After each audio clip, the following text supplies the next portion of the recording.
Oh, shit, yeah. This week we get down with the sickness as we discuss the 2004 horror movie remake, Dawn of the Dead.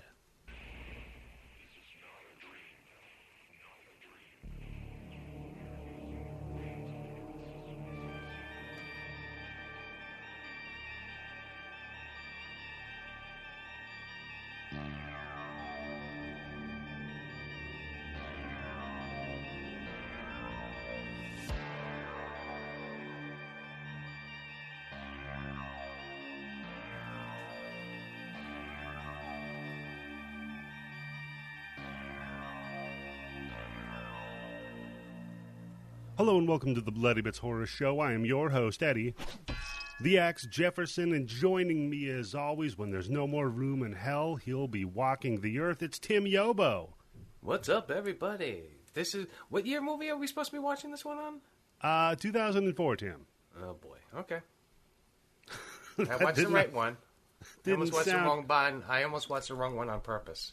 Oh, Tim, come on. But we are not alone in this journey, no. Even though Candice is out, last I heard, she was giving STDs to orphans, which I told her that's not how charity works. But she just would not listen to me. She just wants to spread the warmth. She really does. She's a real Mother Teresa, that one. But ladies and gentlemen, we are joined by... Mother Teresa Chlamydia. Little Typhoid Mary. We are joined, though, by longtime friend of the show. It's Charles. How are you doing today, sir? Good, and I guess that's just going for the old adage of it is better to give than to receive, I guess. When it comes to STDs, absolutely. Absolutely. Well, they're kind of like chain letters of love, aren't they? Sort of, yeah. Isn't that an Everly Brothers song? Chain letters of love. It's like a... Unchained herpes. Oh, God. Unchained maladies? Does that work? There you go. I think that's close enough. Okay, that's good okay. enough, yes. So Candice would laugh at that joke. She probably would, but thank God she's not here for our 100th episode. Tim. Can't believe it. 100. That's a milestone, right? That's because we were talking about whether or not we're going to number the episodes anymore because you made a mistake on one of the episodes and it fucked things up for a little bit with the downloads, right? I mean, people were still able to download it, and they probably knew it was a new Not episode. people with OCD who are like, I'm looking for episode 98. Where the fuck is episode 98? It says it's 97. There's two 97s. Which one am I supposed to listen to? Now I got to listen to them both. If you have OCD and you're listening to this show, you're fucked. That's all I got to say. Look, at 3.5 hours average time for thing, it is perfect for rearranging all your dishes 3 or 4 times, right? Because you missed a dish. It's very true, Tim. So first of all, I mean, we're going to get to the movie in a minute, but off the top, we got to go with the segment that Candice introduced. So, of course, we have to keep it up even when she's not here. And I would argue it's easier to keep it up when she's not here. I was going to say the same thing, yes, for some reason. I don't know what it is. So, Tim, what have you been consuming this week, my friend? I just got finished watching all 3 seasons of American Gods. Oh, okay. The TV adaptation from Neil Gaiman, one of my favorite books of all time. I've read that book about 4 or 5 times. I have it on Audible with the full cast. I have it Audible with just George Goodell reading it, I think. Okay. I was very happy with what they did with the 3 seasons, because they had this, they had to change shit up, all right? There were some major things that they switched around, but a lot of stuff they kept it in, and if you read the book, there would be things that you knew, but I don't really think that you really had to read the book that much with the way that they did it. They did it very well. If you just went into the show dry, I think you could still enjoy it. Okay, however, quick question. Go ahead. Were all of the gods that were cast Americans? Well, I mean, technically, yes, I guess so. Okay. All right. I mean, they weren't lying about that. Okay. But my problem with it is they just finished season 3, and, well, I found out afterwards that they didn't pick it up for season 4. But I am almost glad that they didn't, because even with the cliffhanger that it left on, which, I mean, spoiler alert, it's basically, if you're reading the novel, it's about like 90% of the book is done when season 3 ended, and I'm like, what the fuck are they going to be able to do for another 8 to 10 episodes to drag this shit out? Yeah. And all they had to do was make season 3 like 2 episodes longer, and they could have wrapped up everything nice and tidy. But I still enjoyed it watching it. Okay. But I highly recommend that book. Such a great book. Okay. American Gods by Neil Gaiman. What about you, Charles? What have you been consuming this week? The same things I've always been consuming. I watch Unsolved Mysteries on loop, but I recently went back because on YouTube I remembered that somebody uploaded the lesser but much more tabloid sensational sightings on YouTube and all of its 5 seasons of glory. That used to be on Fox, right? It was on Fox for the first 2 years, and then I think 3 years, and then Sci-Fi picked it up, and then they made 2 of their own seasons, which got a little bit more sensational, if that's even possible. Than the original? Wow. Yes. I mean, there's, and Matt Anderson and I were kind of like bouncing episodes off of each other, like laughing at them. There's one about a group of people in their early 20s who, it was like 5 guys and 5 women, and they went up to this lake, and they were abducted by aliens and were forced to have an orgy, and they've all had sex with each other because the aliens forced them to. And I'm just like, interesting. All right. Good excuse. Good story, yeah. Yeah. Remember when you would watch something before you went to sleep, and then it was like that's all you could think about? And those aliens made me jerk myself off every night? God damn it. No, but there was not one... me, Grandma. It's an alien. It's not like that. There was one I was watching. It was about alien abductions, and the reenactment was quite hysterical because it's a marionette. And what? Wait a minute. Hold on. It was like it was like a marionette alien. Wait. It was not a person. I thought you said they abducted a marionette doll. And I was like, come on, those are stupid aliens. No, but I mean, my inner 7-year-old is sitting here going, "Oh fuck, you're not sleeping tonight." And I'm like, well, okay, it's not that bad. And then on the show, they were like, in Roseville, California. And I'm like, fuck, that's 5 minutes up the road. God damn it. God damn it. They're coming to get me. Charlie, they're aliens. Everything is 5 minutes away from them, okay? No matter where they are, no matter where you are, it's only 5 minutes away. Exactly. They're going from outside of our solar system. And you, Charles, you're worried about the 5-minute trek between Roseville and fucking Sacramento. Let me tell you, when I was a kid, I had this rationale. If I slept with my lights on, nothing could get me. But then I remembered, if I slept with my lights on, the aliens would know exactly where to go. Oh, I was fucked either way. Yeah. So I just sucked it up and haven't been abducted since. So I got a quick question for you. Roseville, that's where the Denio's swap meet is, right? Yep. Is that still going? Barely. The last 2 years have hit it pretty hard. I think there's maybe a handful of independent vendors, and then like it's just open area. They've gotten those giant truck trailers to block off all the spaces that aren't being used.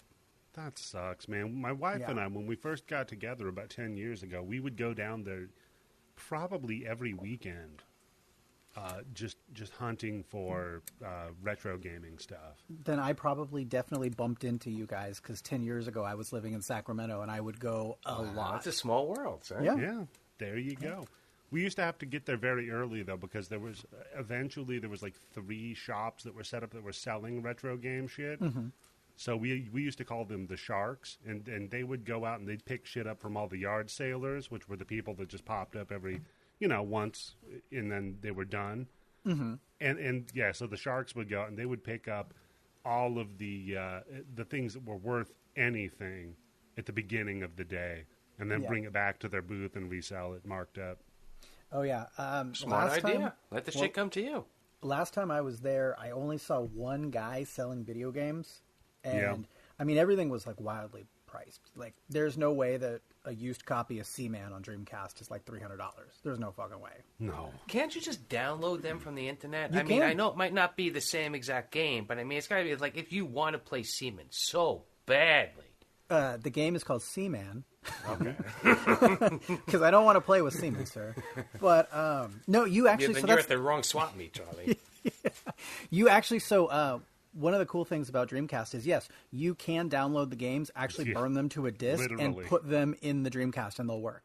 Because there's no copy protection. Oh, yeah, I know. I remember, yeah, the Dreamcast was crazy with that one. That it was literally just getting blank CDs with fucking games on them and everything like that. But, Best system ever, man. It really was. Still got one hooked up. I've got the fishing controller for it. I've got the gun for it. I've even got the fucking full-on QWERTY keyboard for the Dreamcast. I used that. Yeah, I needed the keyboard for when they started playing online and you were playing. You couldn't talk. You had to chat at the bottom of the screen. Yep. I got the keyboard because I bought Typing of the Dead. Oh, now you're talking my language, Charles. Yep, and I still have it. My brother has it. This is the stupidest game, too, because it's literally House of the Dead, but they just did, like, a texture swap of the guns with keyboards. Yeah. It's very funny. But come on, man. It's not that stupid because they made money on it again. You know, it's the same wait, fucking game. Did you learn how to type after the game, or was it just like having to hit the fucking S button? No, zombies would pop up, right? And the little bitch-ass zombies that only took one shot, they would be like a 3-letter word. So you just type in bat real quick. But then, like, the big badass zombies would come up, and you'd have to be, like, typing sentences and shit. Yep. And they taught you... But they could be anything. Yeah, well, they could be anything. But they taught you, like, the home position. I think what it was... Because you could have typed in fat, you could have typed in cat or hat, and it would Exactly. No. You had to type in specifically the word that popped up. Yeah. It didn't just say 3-letter word. No, but it could literally be cat, bat, and then then it could be like go or hello, or some stupid shit. But it was to teach kids. What was it? Infotainment, basically to teach kids how to type. Edutainment stuff. Yeah. All right. It was worth it. Because we all know how important typing is now. It's true. Yeah. I mean, most people are doing it with their thumb on the touch screen, but we still use the internet. Mm-hmm. And speaking of using the internet, folks, what have I been consuming? Just Elden Ring, again. That's the same thing I've always been consuming. All I keep seeing on that thing is just like how people are just like suffering over and over and over. So bad. It's people are so terrible at video games. Okay, the closest thing that I've heard so far, because I don't know anything about Souls games, this ruins and fucking casting this shit and casting that shit. Mm-hmm. Somebody said they compared it to, what was that game? Ninja Gaiden? Yep. Okay, so if it's on a frustration level of that, plus I think even more from what I'm reading, fuck that shit. Mm-hmm. I would compare it honestly more to Mega Man, right? Never because played with Ninja Gaiden, if you die in Ninja Gaiden, it could be like some motherfucker off screen just shot you and you have no idea where he came from. It feels cheap and unfair, right? If you die in a Mega Man game, you're like, I fucked up and I suck. I should be better at this game. And that's the Souls games, and that's Elden Ring. And I think the main bitch that people have about this is they're so used to being coddled by their own world. That's right. It's all easy games. Do you want to play this game in story mode? Not where even you don't have that. to do anything at all. You just see all the cutscenes. The people are used to shit like Fable or the Assassin's Creed games, where it's like, look Fable? on the ground. Yeah, where it's like, look on the ground. There's this golden trail that leads you to the next quest objective. Follow the sparkling line. Yes, exactly. People are used to that shit. This game, it's just like, oh, you don't care about the story? All right, good fucking luck. Oh, you're gonna go that direction. You're dead. So you could almost say it's kind of like a callback to how video games used to be. Unforgiving and torturous when you made mistakes. It's a very, like, Japanese video game. I'll just put it that way. Like, that does not give a fuck about you. Some Ghosts and Goblins shit. Instead of being rewarded for knowledge, you're punished for innocence. Exactly, Charles. Ghost and Goblins is such a great comparison. Except that I don't think at the end of this I'm going to have to... It was all an illusion and I got to go back and beat it again. Oh, fuck that game. Anyhow, no, this one's a good game. And you know what else is a great product, Tim? Oh, I bet I know. That would be Manscaped. So this episode of the Bloody Bits Horror Show has been brought to you by Manscaped, who is one of the best in men's below-the-waist grooming. Manscaped offers precision-engineered tools for your family jewels. Manscaped recently launched the Ultimate Men's Hygiene Bundle. Do you know what that is, Charles? I don't. Could you tell me more? Yeah, you know what? I could. It's a bunch Stay of stuff. tuned, Charles. It's a bunch of stuff for cleaning up and not smelling like shit and not having too much body hair. Well, let me get my credit card. Hold on. You know what? Go ahead and just read the number off to me right now live on air, and I'll put the order in there for you. In fact, we'll all put the order in for you, Charles. Exactly. Do you need the expiration date? No, that's okay. I can figure that shit out. I'll guess it. No, so what that is you've got this thing called the Lawnmower 4.0 trimmer. That's a thing that has a tactical light in case you're playing Splinter Cell and you want to trim your ball hair. Mm-hmm. It's also, we've got... listen, if you're trying to be stealthy, too much pubic hair rubbing together can give up your position. It could give up your position, that's true. Or if you're trying to be like a swimmer... I've always heard swimmers have to shave off all of their body hair because then they're not aerodynamic if they don't do that. Yeah, plus it's got to weigh you down, right? It's like you're swimming with a wet sponge on your crotch. Well, that's bullshit, right? That swimmers have to actually shave their body hair. They just do it. Like, why would you have to? Oh, God, I was going to make it an extra, 0.01 seconds on that lap, but all my fucking ball hair, that was really the drag coefficient on my ball hair fucked that up. Oh shit, that's what I could tell my wife is that I'm thinking about taking up swimming. No, just tell her your dick's built for speed. She'll yeah, no doubt. Look, there's showers, there's growers, and there's the ones that are built for speed, and that's what I got. You also get the Weed Whacker ear and nose hair trimmer. That's a nose and ear hair trimmer that whacks the weeds in your nose and ear. Mm-hmm. You get the Crop Preserver ball deodorant in case your balls fucking reek. No, they don't have to reek. You just want them to smell nice. Yeah.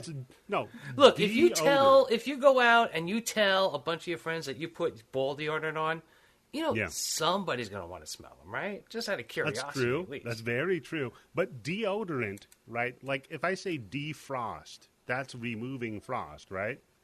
Oh boy. Deodorant is to remove odor. But what does it mean when it says defends? Yeah, well, it's removing the smelly, natural, cheesy smell of my balls and giving it a nice, fresh smell. Yeah, it's just kind of zhuzhing them up real quick. You've also got the Crop Reviver toner. That makes your balls all fresh like a daisy. It's nice because it comes in a little spray thing, so it's kind of like doing like a mouth spritz, but you just do it on your balls. Oh, it's like a banaka for your balls. It's a banaka for your caca. It's a banaka. So you get some macaca. You get the Performance Boxer Briefs, which I'm wearing. Dude, aren't they like the fucking... I swear to God, I love these fucking underwear. I want to get some more. I really like these fucking underwear. Yeah, and you could do that, Tim. All you have to do is go to manscaped.com and use promo code BITS20. That's BITS 20 to save 20% on your order. I don't know if it's and just free your shipping. First order. And you get free shipping anywhere in America.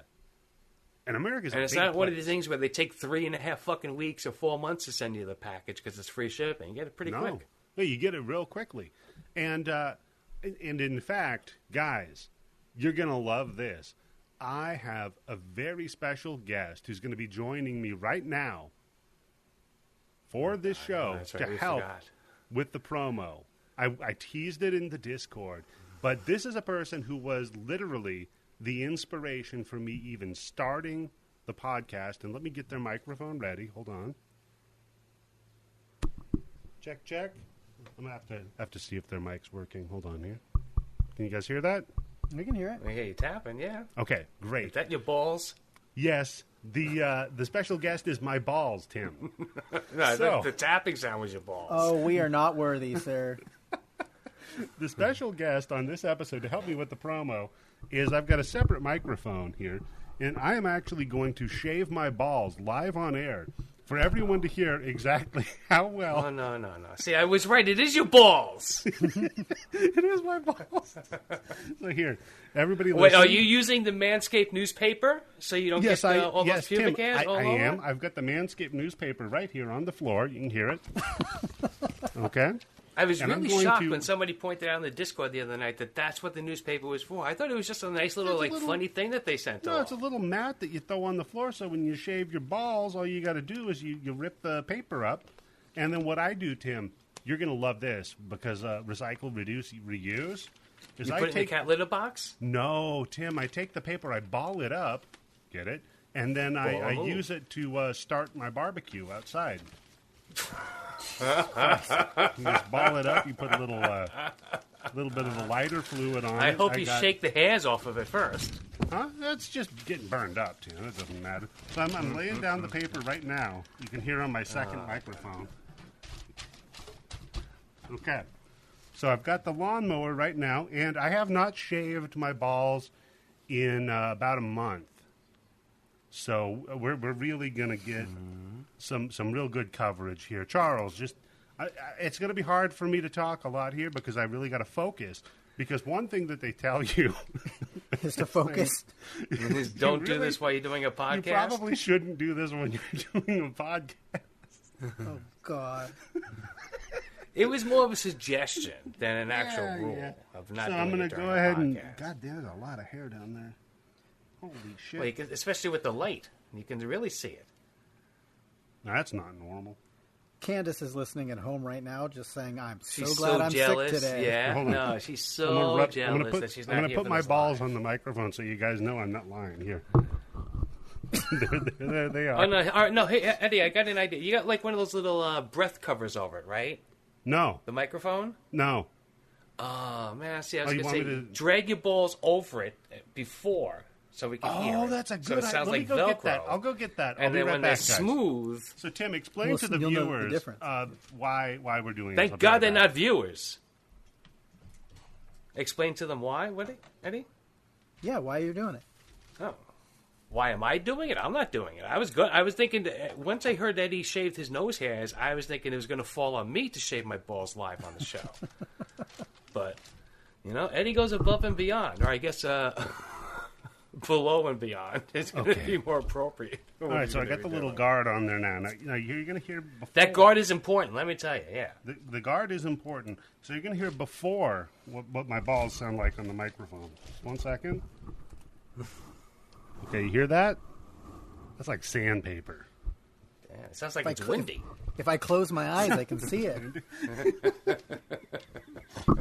Well, It was a cold Hold on. night. I got the... Hold on, I got to make sure it's charged. Whoa. Dude, my fucking cat's ears just perked up. What the fuck? Well, if you want to excite the pussy, all you got to do is get this weed whacker thing or whatever. Okay, come on, listen. Oh, you hear that? Yeah. That's Yep. a lot of Watch ball what you're hair. doing. Okay, It's a I'm nice trimming. close shave. I'm trimming my balls right now, and I gotta I think, say, Eddie, you're going to be in next month's edition of Manscaped newspaper for pulling this off. you think so? Well, shaving it off at least. It's not pulling it off. It's just shaving it. Nice No, it's and not clean, right? pulling it off. It's I might pull it off though. Let me tell you. I'm gonna get right under the balls. Oh yeah. Wait a minute. Did I turn it? Okay. Hold on. My dick bumped into the button and turned it off. That's one thing. God damn it. You got to watch out for your dick. It might bump into it. Or maybe it's like an electric toothbrush. It's got like a timer. Oh, there yeah, we I have go. those toothbrushes. Yeah, where they... you spend 30 seconds on this side. Turn it over, yeah. That's what it's doing. It's like, all right, move to the next ball. But they don't know how hairy your balls It are. sounds like a mosquito. Listen to this. Yeah, kind of. Okay. That is a lot of hair, man. By the way, if you guys sign up for the Patreon, I'll go ahead and send you a lock of my ball hair. Oh, my God. How about this? If you don't sign up for the Patreon, Eddie's going to send you a ball of his pubic hair. A ball of you my sign- pubic hair. If you Yeah. sign up for the Patreon, Eddie won't send you pubic hair in the mail. That's right. That's right. It's we like go. reverse advertising. Oh, yeah, that's nice. Look at that. And there's the light, so I can Did see. your wife know that you were going to be doing this tonight, or is she just going to be surprised? Oh, she's gonna be fucking surprised. I'll tell you that shit. I'm leaving like a little Hitler mustache on the bottom. The closer to the taint it is, the more acceptable the Hitler mustache. It's pretty much the only place you can get away with a Hitler mustache is on your taint. Well, the only people that have one are assholes. There you go. Okay, so I think we're good now. I'm going to go ahead now. I'm going to give you the after. You guys ready to hear the after? Yes, sir. Let's turn it up. Let's hear how smooth my balls are. You ready, Charles? Got Dolby I'm Atmos ready. going? What's that? What'd you say, Tim? I was asking, does everybody have their Dolby Atmos turned on? Yeah. Make sure you get this in stereo. Here we go. That's a lot smoother.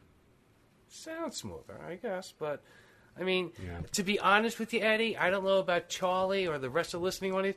This is basically the first time I've ever heard balls dragged across a microphone, one way or the other. So, Well, look, it says right here that you should be creative with your ads, right? So we're being I creative. think you filled that bill. Yes. Well, you know, Eddie, I think you got a customer here because I just made an order and I used bits 20. There you go. All right, Charlie. So that ad Like worked. I said, you can use the paper to start your barbecue right after. I'm smoking up some ribs. I'm going to grill up some ears of corn. Just shake the pubic hair off the paper first, man. No, you Come use on, it when guys. you're grilling up ears of corn, Tim, because there's the little fuzz on the corn. Nobody will know the difference. Oh, that's true. That's right. Oh shit, they get stuck, Okay. stuck in my teeth. And I am declining that invite to a barbecue at your house later. So I'm declining that. Yeah, that's now. it. You know, it's a smart move because nobody's gonna ever self-invite themselves over to Eddie's house for a barbecue. That's true.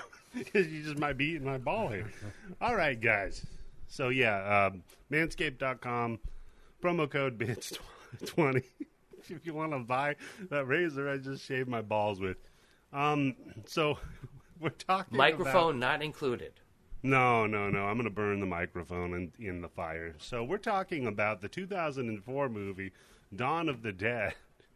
We're taking a little bit of a break from our meta movie madness, but there's a little bit of meta in this, in that there's a ton of cover songs in it, and this is a cover movie. Mm-hmm. So It's somebody's first directing job as a. yeah, it certainly Besides, what did he do? is. He did commercials before this, right? Yeah, that's Yep. true. Okay, So, Charles, what's your history with the Dawn of the Dead remake? I saw it in the theater when I was in high school. When I was in high school, this was 2004. So I was in my sophomore year of high school. And I remember saying to myself, because that was about the time that the Texas Chainsaw Massacre remake came out. Yep. I said, I'm going to make seeing horror movies my thing. And then I saw the Dawn of the Dead remake. I saw the original shortly after, and I said, seeing original horror movies is going to be my thing, not seeing the remakes whatsoever. Wow. Yep. Okay. What about you, Tim? What's your history with this? I saw this when it came out. I didn't see it in the movie theaters. I saw it when it came out, I guess, on DVD. And if this wasn't called Dawn of the Dead, I probably would have liked it a lot better. Okay. Not that saying it's a bad movie. Just it did itself a disjustice by being called Dawn of the Dead. Especially since that's one of my favorite zombie movies ever. I mean, Tim, if somebody decided to remake Godfather 2, I would not expect it to be on the same caliber whatsoever. I agree, though, that if it was something else, if this remake had been named something else, it would have been a great horror movie. Yeah, because the other thing, too, is except for the setting of the mall, how is this Dawn of the Dead? Exactly. Yeah. I mean, other than the setting of the mall and the several cameos that are in it. Which we'll get to. So, I actually have a similar history with you. I saw it in the theater when it came out. Not so much because I decided I was going to just start watching horror movie remakes or anything. It was more like, there's not a lot to do up here in Chico, California. So I could get drunk, which I'm going to do anyway, and then go watch Dawn of the Dead. And I remember watching it, and I enjoyed it, and because it was doing some new things. But this came out the same year as like a 28 Days Later. So, and Shaun of the Dead, actually. Yep. So it's like, it's kind of rough, but still enjoyed it. So Tim, we'll get to what you teased a little bit here. Directed his debut, Zack Snyder, who would go on to direct Watchmen, 300, and a bunch of DC comic movies. Also, and I like him as a director. I think he does. I think for the most part, I enjoy more of the stuff that he does than I don't. Yeah, I think he does action really well. Yeah, and he definitely has a style. Yeah. I mean, because of his stuff, the thing I've probably seen and enjoyed the most was maybe Watchmen. Like 300, I wasn't a big fan of. I saw that in IMAX with my then girlfriend, my now wife, and she was fucking blown away. 300? Yeah. I bet. And, I got lucky that night, so I was like, yeah, I like this movie even better. Let's go Thank see it you, again. Zack Snyder. Yeah. Call me Xerxes. It's okay. Doesn't matter. Also, speaking of the fucking superhero connection, written by the man who refuses to help re-release Lollipop Chainsaw, James Gunn, who went on to write Guardians of the Galaxy 1 and 2. And more recently, Suicide Squad and Peacemaker. Yeah. Big-time superhero guy. So how weird is that? Like, that both of these guys went on to be big in the superhero movie circuit. And they never worked together again, right? I don't think so. Well, when I saw it, it was, for me, I was more excited because I was really into trauma movies at the time. And so I remember him from being in dealing with trauma in the 90s and like doing Tromeo and Juliet. And I was like, man, that's so cool. He went straight from trauma and did this 10 years later. Now look at him. Yeah, that's true. I mean, and he's going back to trauma too and working with them on what was it? There was something that he just was working on with trauma. Oh, you know what else he did that was good? Was Slither. Slither was fucking fun. And that was a couple years after this. That was like 2006. Yeah, Yep. that was a good one, man. What?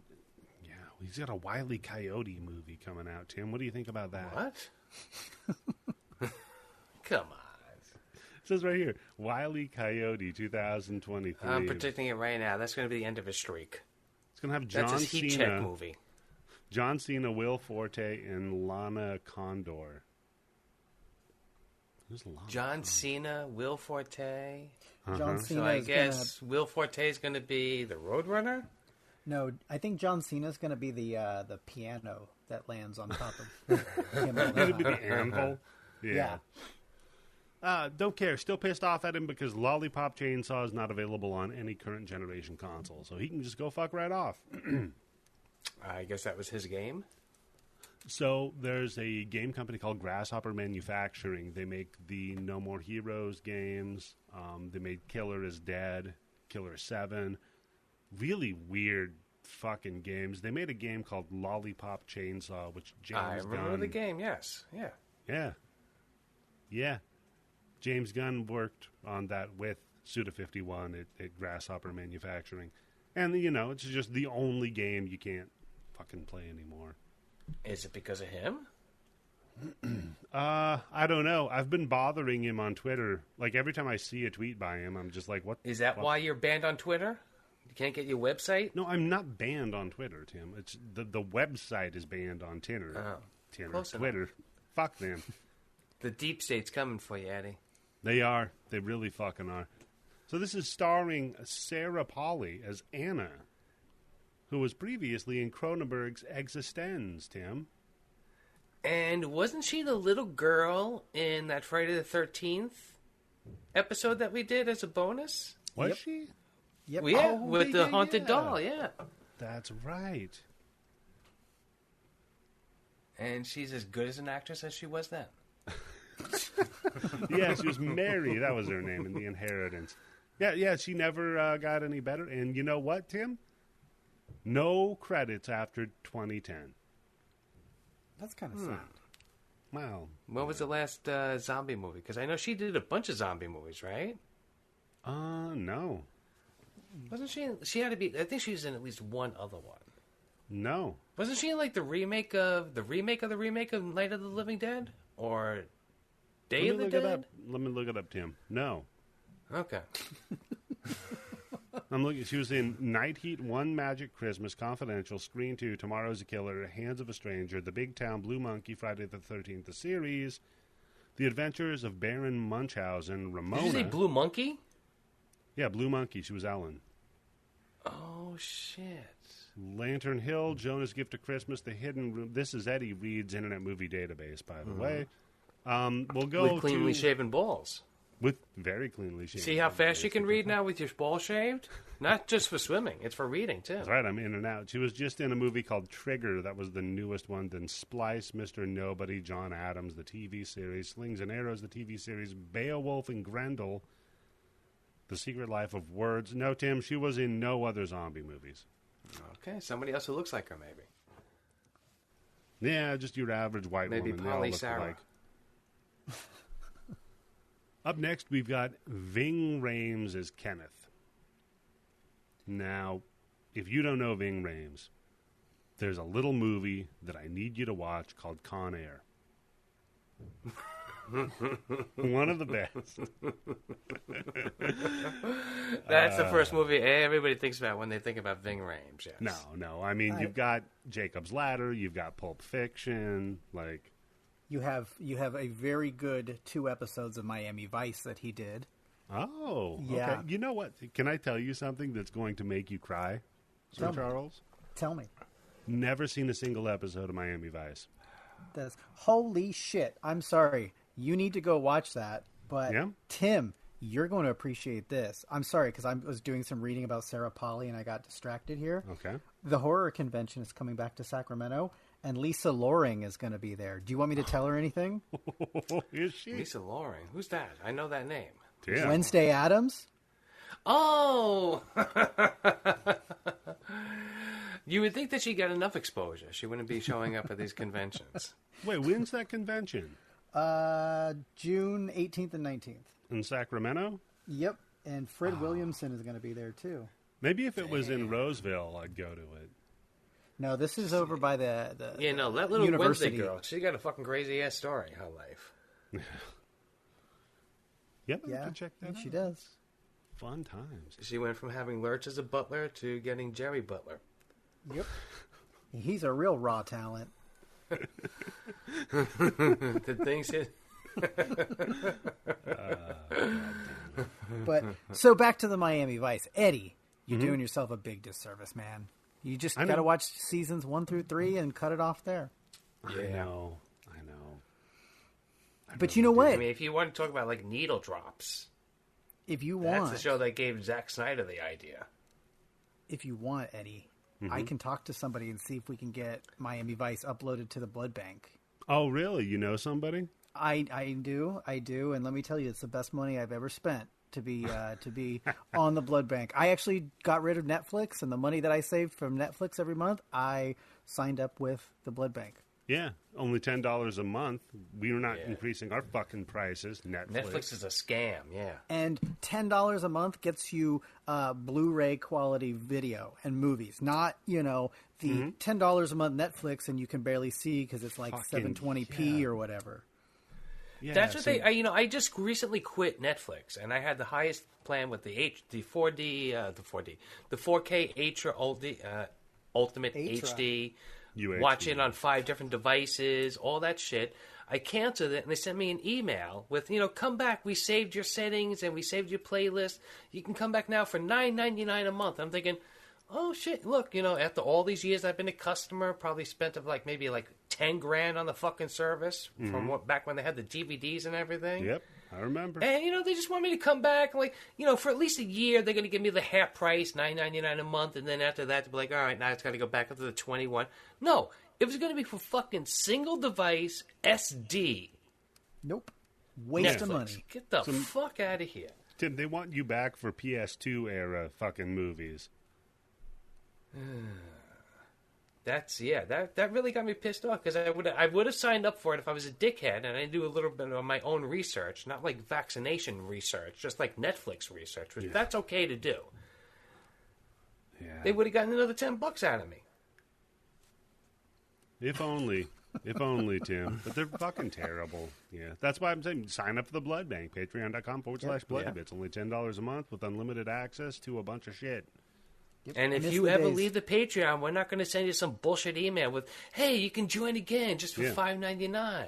No, I'll just cancel your shit. I'll just delete No, your because it's going to cost twice as done. much to come back, bitches. Just like if Blue Chew ever wants us to do advertisement, because how we're going to kill it with Manscaped, Blue Chew can suck my fucking Arby's hard dick. Yeah, they can suck my now shaved balls. Fuckers. Then there's a bunch of other cameos and stuff in this movie, but fuck it, we're going to get down to the breakdown unless anybody has something they want to bring up. Real quick on this movie, you were saying that it's a bit meta.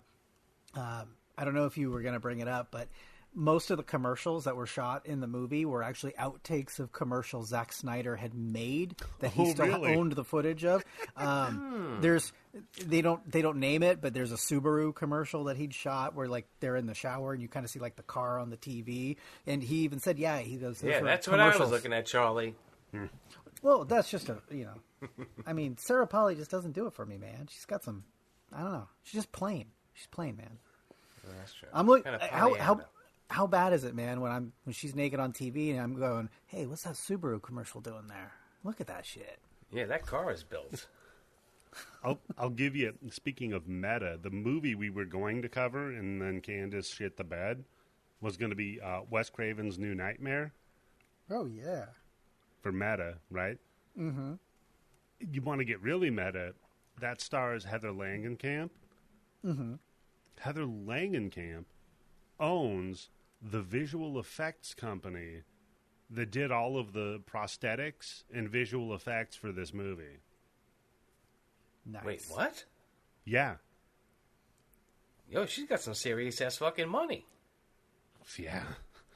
And they did a fucking great job on it. That's one thing I'll say with this movie. The visual effects are damn good. Yep. And the other thing I will say, the first maybe 20 minutes of this movie, phenomenal. Yep. Oh, yeah. I'll tell you. My favorite part of all the zombie movies is usually this part, the setup with what happens right before. And they nail it. Yep. And I'll tell you right now, when you told me this movie and I said yes, I have not seen this movie, sat down and watched it start to finish in more than 10 years, but I remember it because it does. It sticks with you right from the opening all the way to the end. Yeah. The opening of it that is so good for a fucking zombie movie because we meet Anna. She's okay. She's okay, Anna, and she's an overworked nurse, right? And even then, we're kind of putting the seeds in. This doctor's like, why are there orders to get an X-ray of this dude's dome? He just got bit in a bar fight. Mm-hmm. And she's like, I don't know. Can I go? Can I go home? Well, she leaves. Mm-hmm. And we get some more fun foreshadowing. As she walks out, we see an ambulance with the back doors open and the legs sticking out of it. Yeah. Yeah. And you think it's going to be a jump scare, but it's not. No, it's just some EMT taking a nap. Then we cut to her driving into her little neighborhood. And again, like, the way that Snyder directs this is really interesting because we start in this movie with the kind of horror we start with is very claustrophobic. Like, we see this, like, filing cabinet, like, shot of a suburban California-looking neighborhood. Mm-hmm. Right? All these very, very uniform little box houses and this fucking cul-de-sacs and shit. She drives in there and you see the little neighbor girl. Hey, look, I'm roller skating. She's like, I don't want to fucking talk to you. I can skate backwards. And like, yeah, just make sure you don't fall down in front of my car, okay? But you skate It's 2004. We don't have rear view cameras on my car yet. I don't want to get arrested for crushing your skull. Yeah. Hey, why don't you skate your ass backward to your house where your parents should be the one paying attention to you and not me? I'm trying to get some dick. She goes... I think her story is the mom is getting dick and she told her to go put her skates on and go skate backwards for an hour. Yep. Why don't you go skate around Don't come the back neighborhood? until you learn how to skate backwards. Yeah, why don't you go skate around the neighborhood? I already did that. We'll do it backwards. I don't fucking know. So, yeah, she goes into, and has a nice little sexy time date night with her husband. But all the while, they're, like, fucking in the shower. There's a little news bulletin that pops up. It's like, there's some stuff going Breaking on. news. It's probably a problem, but I don't know.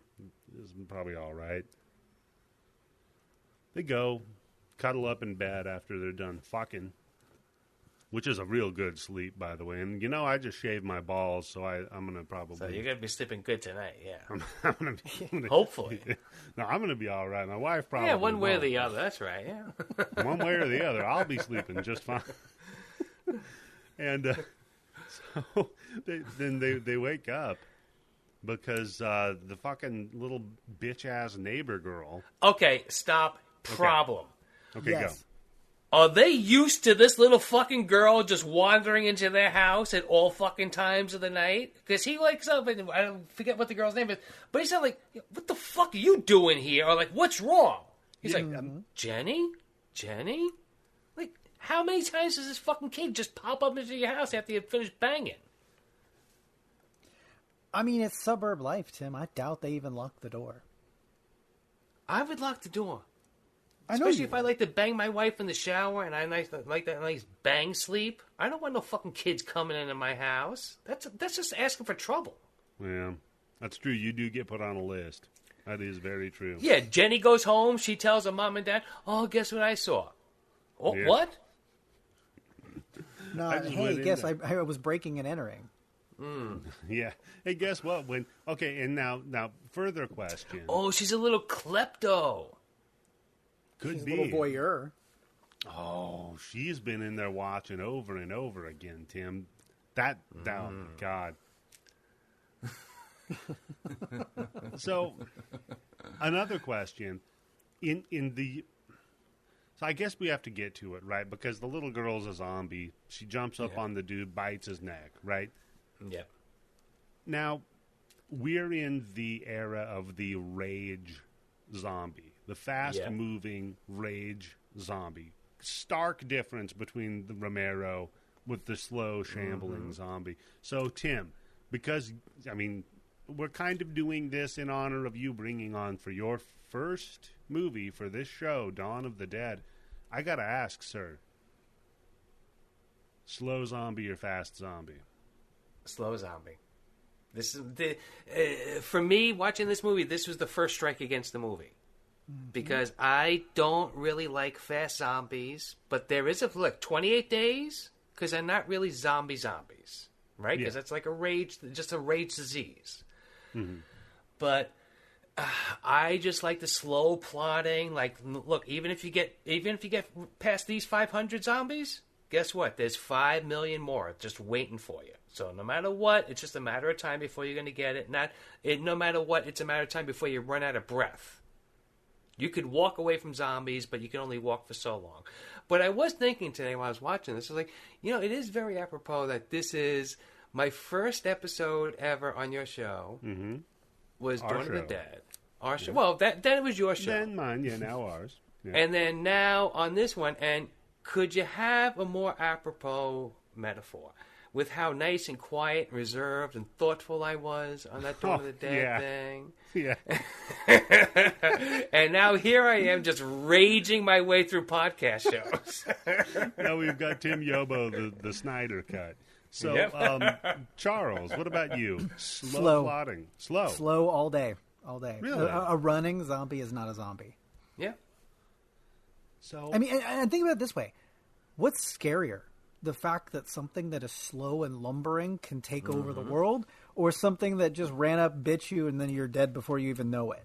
Yeah. You know what I mean? Like, you don't even know what the fuck happened. You're done. And if they're fast, what's the point of having 500,000 of them outside a mall or outside an army base or outside a city, right? You only need 50 of them if they're fast. I'll give you that. And the other thing that I felt rewatching this, the fast zombie is an action movie. The slow zombie is a horror movie. That's true. Yes, that's right. Yes. Yeah. Also, I also right now, got... Candice is flipping. If she didn't shit the bed already because she's sick, she is shitting the bed now, even when she's healthy. And this is coming out on Tuesday. She didn't get to be here to hear my balls on the mic. I'll bring that little segment back. Just under a little, just isolate that and send it to her as a clip. Just my ball. By the way, I've got to show you the setup with that microphone that I've got for the ball. Please clean it first. Yeah. Yeah. Well, yeah. That cover is like Velcro, like I said. God damn. God, I thought my fucking back hair was long. Holy shit. You can use it to shave your back hair too, right? Yeah, that's true. I mean, God damn. But we don't want to be here for 3.5 hours. I had to shave my shoulders this morning. You ever do that, Tim? Not yet. Oh, God. Just wait, dude. I feel like fucking The Fly with the shit that I got going. Dude, there's so much. Yeah, there's so much tragic shit going on with my fucking body hair. It's a good thing I got Manscaped. So the other thing the note that I have is, okay, so zombie little girl got into the house. Is the door just unlocked? Did she knock the door down? Does she know where the key is? Did she remember where the key was? Do we have smart Did she zombies? stop raging long enough to sneak up and just stand there? Yeah, because we'll get to later, the zombies retain a lot of their faculties in this. Oh man, when they're going up that fucking staircase and they fucking cock the shotguns and they like stop, I'm like, what? Yeah. That and the sign. Well, we'll get to that later. So, then, she's trying to like hold her boyfriend's fucking severed artery together and be like, all right, don't die. I'm a nurse. I should be able to do this. She tries calling 911. All the circuits are busy. Fuck. Mm-hmm. Boyfriend dies. Then he pops up. Oh, shit. He's a zombie. And when Anna runs to try to get away in the fucking bathroom... This is one of the best scenes in the movie. Dude, when she falls into that tub and just domes herself on the fucking wall... Oh, my God. Dude, Charlie, make a gif of it because it is one of the best shot scenes I think I've ever seen in a movie. Every time I watched it, because I rewound it like 4 times, I fucking felt it on the back of my head. I'm like, that's fucking porcelain, man. Well, I don't think I was even breathing when I first watched this, and I don't think the rest of the theater was, because it gets you. And like you said, Tim, you rewatched it a couple times. I had to watch it one time in the theater and take it all in and be like, how the fuck is she still going? Yep. Yeah, because she just falls ass over tea kettle into this fucking bathroom and back of her head to the wall and then off of the side of the tub. It's like, oh my fucking God. Like, I stub my toe and I'm done for the day. Mm-hmm. And this, holy shit. So she gets in there. She locks the door. She's like, fuck. All right, what am I going to do? Clearly there's a problem. Goes to try to open up the window. Can't get it open. Boyfriend juggernauts his way into the fucking... I'm juggernaut, bitch. Yeah. In the door. Just boom. And she's like, all right, I got to get out of here. And then again, another just falls on her shit out the window. Gets up, runs over to the car, tries taking off. But oh shit, she sees the neighbor. It's like, hey, what's up, Harold? And he just pulls out a piece. And he's like, back up. It's like, what the fuck? What do you mean back? He's like, back the fuck up. That's Mr. Rittenhouse from across the street. Yeah, Mr. Rittenhouse isn't doing so good, though, because he gets just fucking creamed by an ambulance. All right, now, can I ask a question? Is this the first time that we've seen this in a movie? This cut? Yeah. No. I mean, because that became like a really big trope with movies, with somebody just standing in the street and then bang, they're a threat, and then all of a sudden a fucking truck hits them, and you don't hear the truck or the ambulance or anything like that until the last possible second. I mean, I think so. Yeah, but it's effective, so I think that would make sense why you started seeing it over and over. And again, like, we started with this very claustrophobic scale of just inside of the house, right? It was in the bedroom, it was in the hallway, it was in the bathroom. She gets out. Now we see that it has evolved to the neighborhood. And you can tell because, like, they zoom the camera out a little bit more. And so you can see a little bit more of an establishing shot of, But first you see a naked chick's tits. Yeah, true. You When do she's see driving a down the naked street, yes. chick's I tits. was like, yeah, I like it. All right. This movie got me back a little bit. Well, don't worry. You're going to see some more tits later, too, Tim. The definition of gratuitous, by the way. Very much so. Twice, yeah. So she's like, fuck, never mind. Pops in her car, peels out, and her husband is chasing behind her.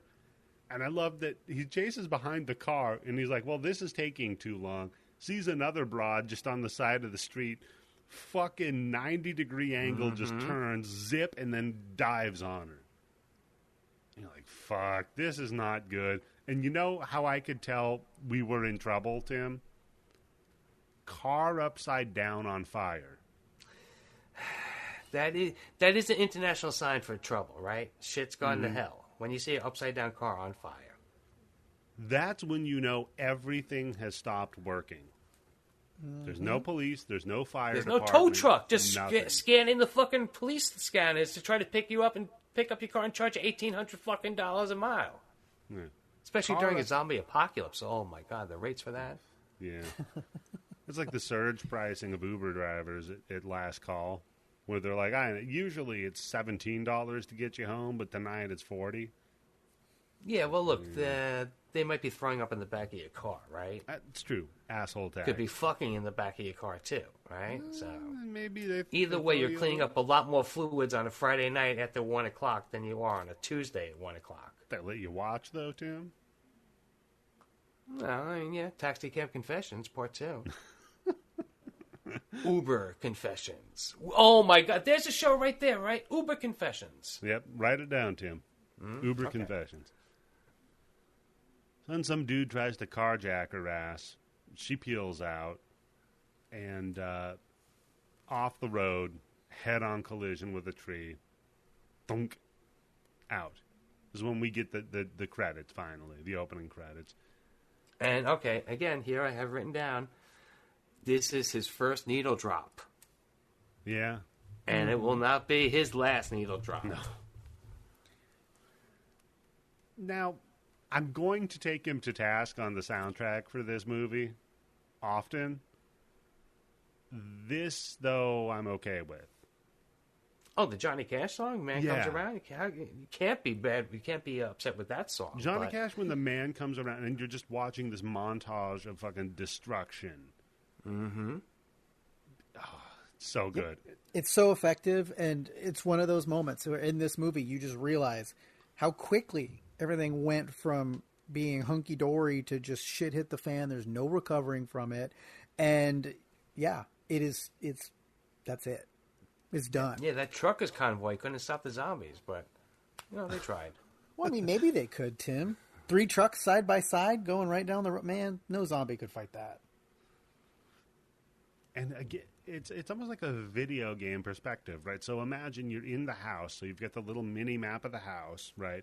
You zoom out to the neighborhood. She gets on the freeway.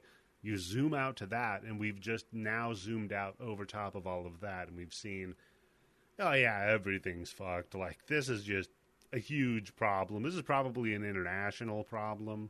Like, we're completely fucked at this point. So we cut to her ass waking up. Airbags, gotta love them. And she stumbles out of her car. And here we meet Ving Rhames. Now, if you could pick anybody to be like, all right, let's go, I'm on your team during the zombie apocalypse, I feel like Ving Rhames is a good pick. Yeah, I think that's a fair assessment. Because especially in this, he's playing Kenneth, by the way. He's just, like, very competent. He just says, hey, say something. And she's like, please? And he's like, all right, you're not a zombie. I'm not going to kill you. And then he just leaves. She starts following him. They stumble into another group of survivors. Yeah, the other 3 people, yeah. The other 3 people. And already we're getting What's that guy's name? Michael or Mark? Michael. Yeah, that's Jake Weber that plays Michael. And he's a good actor. Everything I've ever seen him in, I've always liked him in. Yeah, so he was in like what was it? U-571. Yeah, was the one I remember him from. I remember him from a Law and Order Criminal Intent. I think it was the first episode of the entire series. Okay. And then I remember he was in a movie, I think Jane Lynch directed the movie called Chains with him and Vincent D'Onofrio. Sounds familiar. It's a great movie. Vincent plays a fucking serial killer who kidnaps a kid and like takes care of the kid to try to train him how to like grow up to be a serial killer. It's a really good movie, yeah. It's fucking dark. Chains? Chains with a Z, I think. Chains with a Z, so it's got to be good. Interesting. I gotta check that out. Yeah, that sounds interesting. Coming soon to the Blood Bank. Oh no, it's Chained. Oh, is it? With an ED. Yeah, directed by Jane Lynch, Vincent D'Onofrio, Evan Farron, Evan Bird. Wow. Okay, yeah, I have to check that one out. So yeah, they're. I gotta again. We have too many characters in this movie. Yep, that's the other problem with this. It's okay, man. They're all going to be fodder. There's a reason for it. No, it's really for real. If this wasn't called Dawn of the Dead, I would enjoy this as a good zombie movie. But if you're going to call yourself Dawn of the Dead, man, you can't just say, all right, because we're going to be in a mall.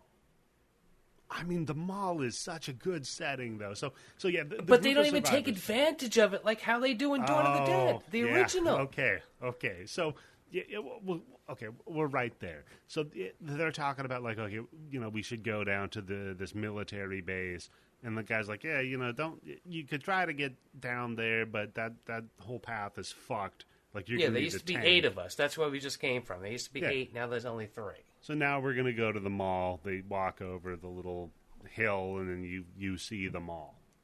Right? Mm-hmm. They go over. They find the back door. They bust into the mall. Dude. All right, I'm sorry, but question: what time of the day is it? It's like first thing in the morning. Yeah. Or no, she passed out, so it's probably late morning by this point. Like the mall isn't already opened? No, because in the mall. Well, that's not fair to say nobody was in the mall, because we'll find out later there are people in the mall. But again, who work it's there. called Dawn of the Dead, Charlie. What's the big fucking point? What's like one of the major crux points of Dawn of the Dead is when they show up at the mall, what they have to do, what's going on in there. Tim, it's a remake, man. I know. If it wasn't called Dawn of the Dead, I would enjoy this movie much more. They break in, and I do love the little thing of the, like, instead of just smashing the window open, they grab the toilet and throw it through the window. So, shatter it to get out of the weird Bed Bath & Beyond place. Mm-hmm. And then we get our first music cover, which is some Muzak version of Don't Worry, Be Happy. Which is the best, right? Okay, step 1 is we got to secure this whole joint, right? That's number 1. We got to make sure all the doors are locked. There's no zombies inside. So the first thing you always want to do is split up the party. Yep. In a mall. Bad idea. Don't do that. But it does work for some good tension building. We get we get our first run in with one of the zombies outside of the mall, and our character talking about, oh yeah, the glass is shatterproof on the doors here, so we're a little bit more protected than just your standard glass door.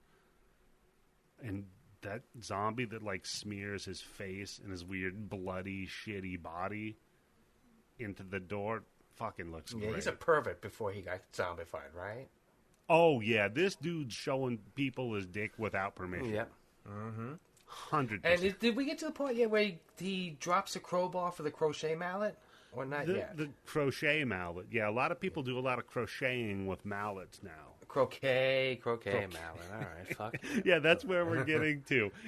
All right. I think I have the same note. He puts the tire iron down and he picks up a fucking croquet mallet. Yeah, which one is better thing to have? I mean, I understand that it's not a tire iron, it's a crowbar, isn't it?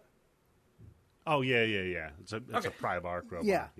All right, if the crowbar, pry bar, whatever you want to call it, if you're pry bar, you're a fucking lunatic. It's called a crowbar. But I understand that that's a little bit shorter, but it's made out of fucking iron. Why the fuck would you trade it in trade that in for a croquet mallet?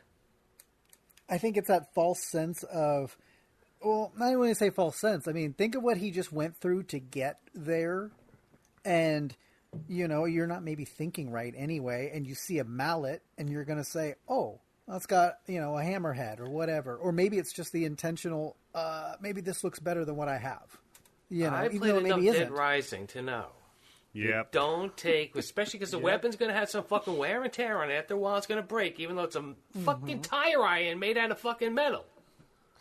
Yeah. Also, maybe, what kind of reach do you have with a croquet mallet compared to that? Okay. Crowbar. Well, now I'll one up you better, Charlie. With the croquet mallet, maybe you're not going to have to be as close to a zombie, but you better damn good have some good fucking aim, because if you hit the fucking zombie in the head with the fucking stick, guess what happens to the mallet? It breaks off and comes back and maybe hits you. Yeah. Well, crowbar, you hit them anywhere with that shit, they're going down. Of course, but once again, plus you can stamp them. Once again, man, it's like one of those things where you're not thinking straight. You've just seen how many people get killed on your short trip from your car house. That 5 in that group. Yeah. And I'll one up you, Tim. You don't know that they're zombies because there's no such thing as zombies. Yep. True. That's right. Yeah. How come? Has there ever been a zombie movie where somebody, as soon as something like this happens, goes, "Yo, that's some motherfucking zombies out there"? Yeah, Zombieland. Yeah. Oh, yeah. Okay, true. All right. Yeah, but that was... Well, see, that's a meta movie. We could have done that. It is. Yeah, that's a very fun one, too. Bill Murray's so great. Yeah. This whole bit. Yeah, it's hard. I mean, they even, speaking of meta, Shaun of the Dead, right? Like... Yeah. He almost says zombie, and the dude's like, just don't say the Z word. Like... okay. It's ridiculous. Well, that's just a great movie anyway, so... Yeah. Well, it's probably one of the best horror comedies, I would say, is Shaun of the Dead. Right, Candice? Well, Candice actually... She hates that movie. Fucking love bringing that up. She hates Shaun of the Dead? Soundtrack. Yep. You should play that soundboard piece from last week, now that Candice is sick. Wait, what is the reason why she hates Shaun of the Dead? I need to hear this. Because she has no soul. Oh my Wait, for real? She probably doesn't even like Spaced either. Oh my gosh, Candice! No, and Candice has no soul. She gave like me shit for not liking The Fog. Oh, yeah. Yeah. The Fog's an okay movie. If only she were here to defend herself. Well, Tim, I used to think The Fog was okay, and I was telling Eddie this before you showed up, and I told Candice the other day, I said, I'm going to give it one more chance, because she gave me a bunch of shit. And so we actually stayed outside of Point Reyes where the movie was filmed, and I watched the movie last night, and I enjoyed it, but I don't think it's like anything super good. It's not good, peak. It's not peak Carpenter. No, but I mean, it's the good. Fog is the best part of the movie. That's it. Yeah, Adrian Barbeau. I was gonna say the other two best parts about the movie is Adrian Barbeau. Yeah, I think three best parts. I was kind of upset though at how underutilized Hal Holbrook was, because he's a fantastic actor. And classic, I told Eddie that in the 80s, Tom Atkins is the patron saint of sexy teens and sexy single moms, because like they all want to get with him. So there you go. Where do you fall on Prince of Darkness? I have not seen it. Really? Yes, I have not seen it. It is on my list. I know my brother liked it. My brother liked it. He went on a bit of watching a bunch of obscure Carpenter movies. Mm-hmm. Are you shaving your balls again? Yeah. I forgot to mute myself while I was filling up my bag. So. It's okay, Tim. Don't worry about it. Yeah, I fucking love Prince of Darkness. We're definitely going to have to cover that again. Yeah, my brother, he went on this binge of just obscure Carpenter movies. He likes Ghosts of Mars. He was like, man, that was a good fucking movie. I liked it. And What is wrong with your brother? like I said, he went on a... Hey, I mean... No, that is his worst movie by far. Have you seen And Vampires? I know Candice likes that movie, too. Again, Tim. what the fuck is wrong with Candice? Tim, have you seen Vampires? I would rather watch Vampires than Ghost of Mars. Ooh. 100%. That is a hot take. That is a hot take. I might be with you, though. So... Yeah. And by the way, I muted myself when I said it. I said, before you heard Eddie shaving his bag, and now you hear me filling my bag. My sack's bald, yours is filled. So they're going through the mall. And you're so right with the fucking croquet mallet, but I will say this. It does set up a great fucking kill. True. Yep. Okay. Because he opens up the changing room. We see a zombie eating a dude.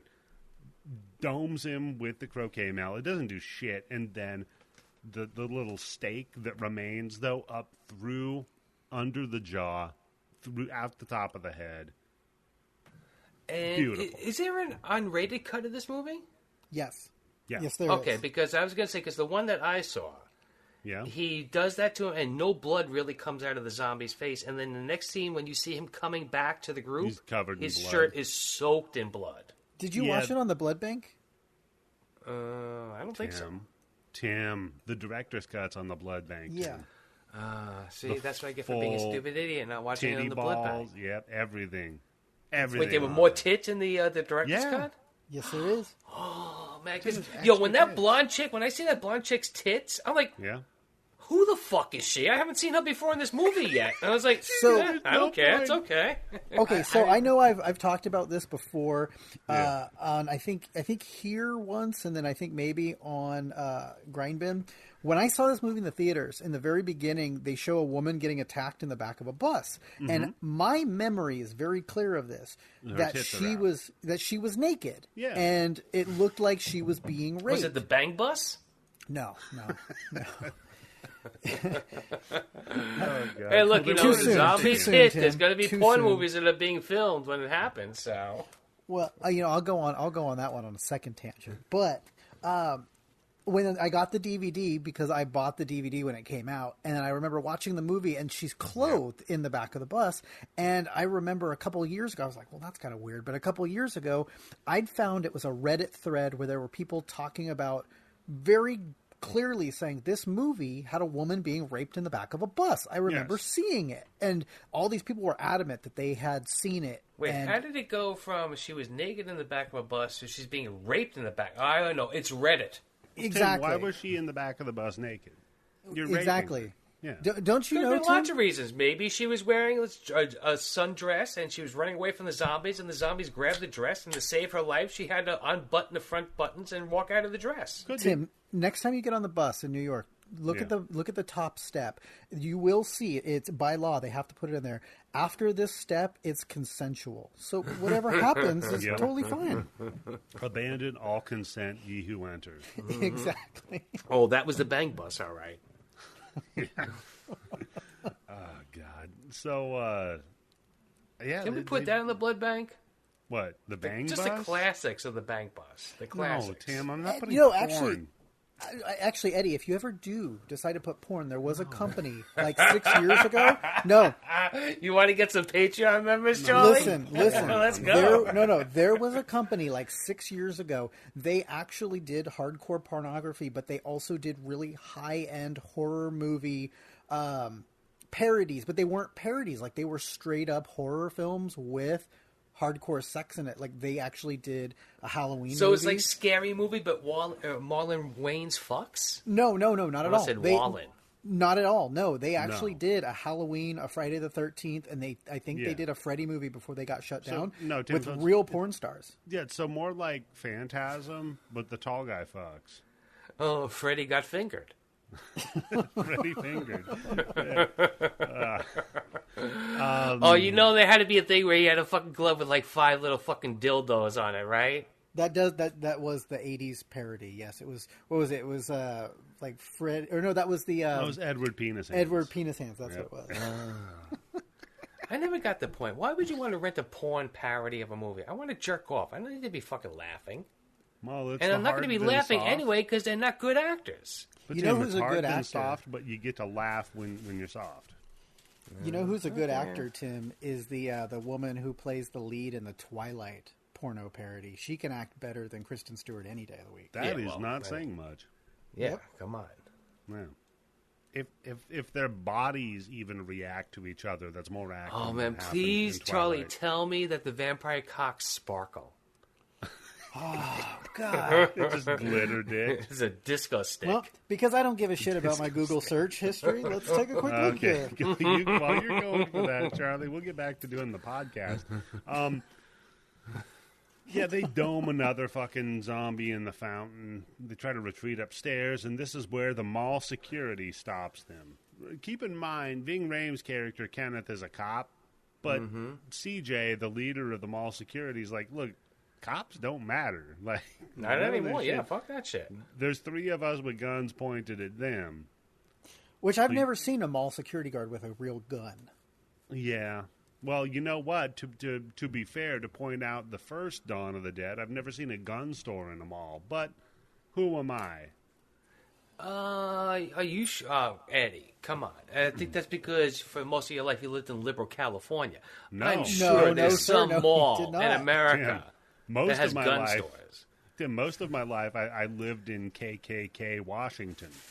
And you never found a mall that had a gun store in it? Oh, we didn't have a mall. Or like a Sears that had guns in it at least? Yeah, no, you know what? You're right. Sears did have guns.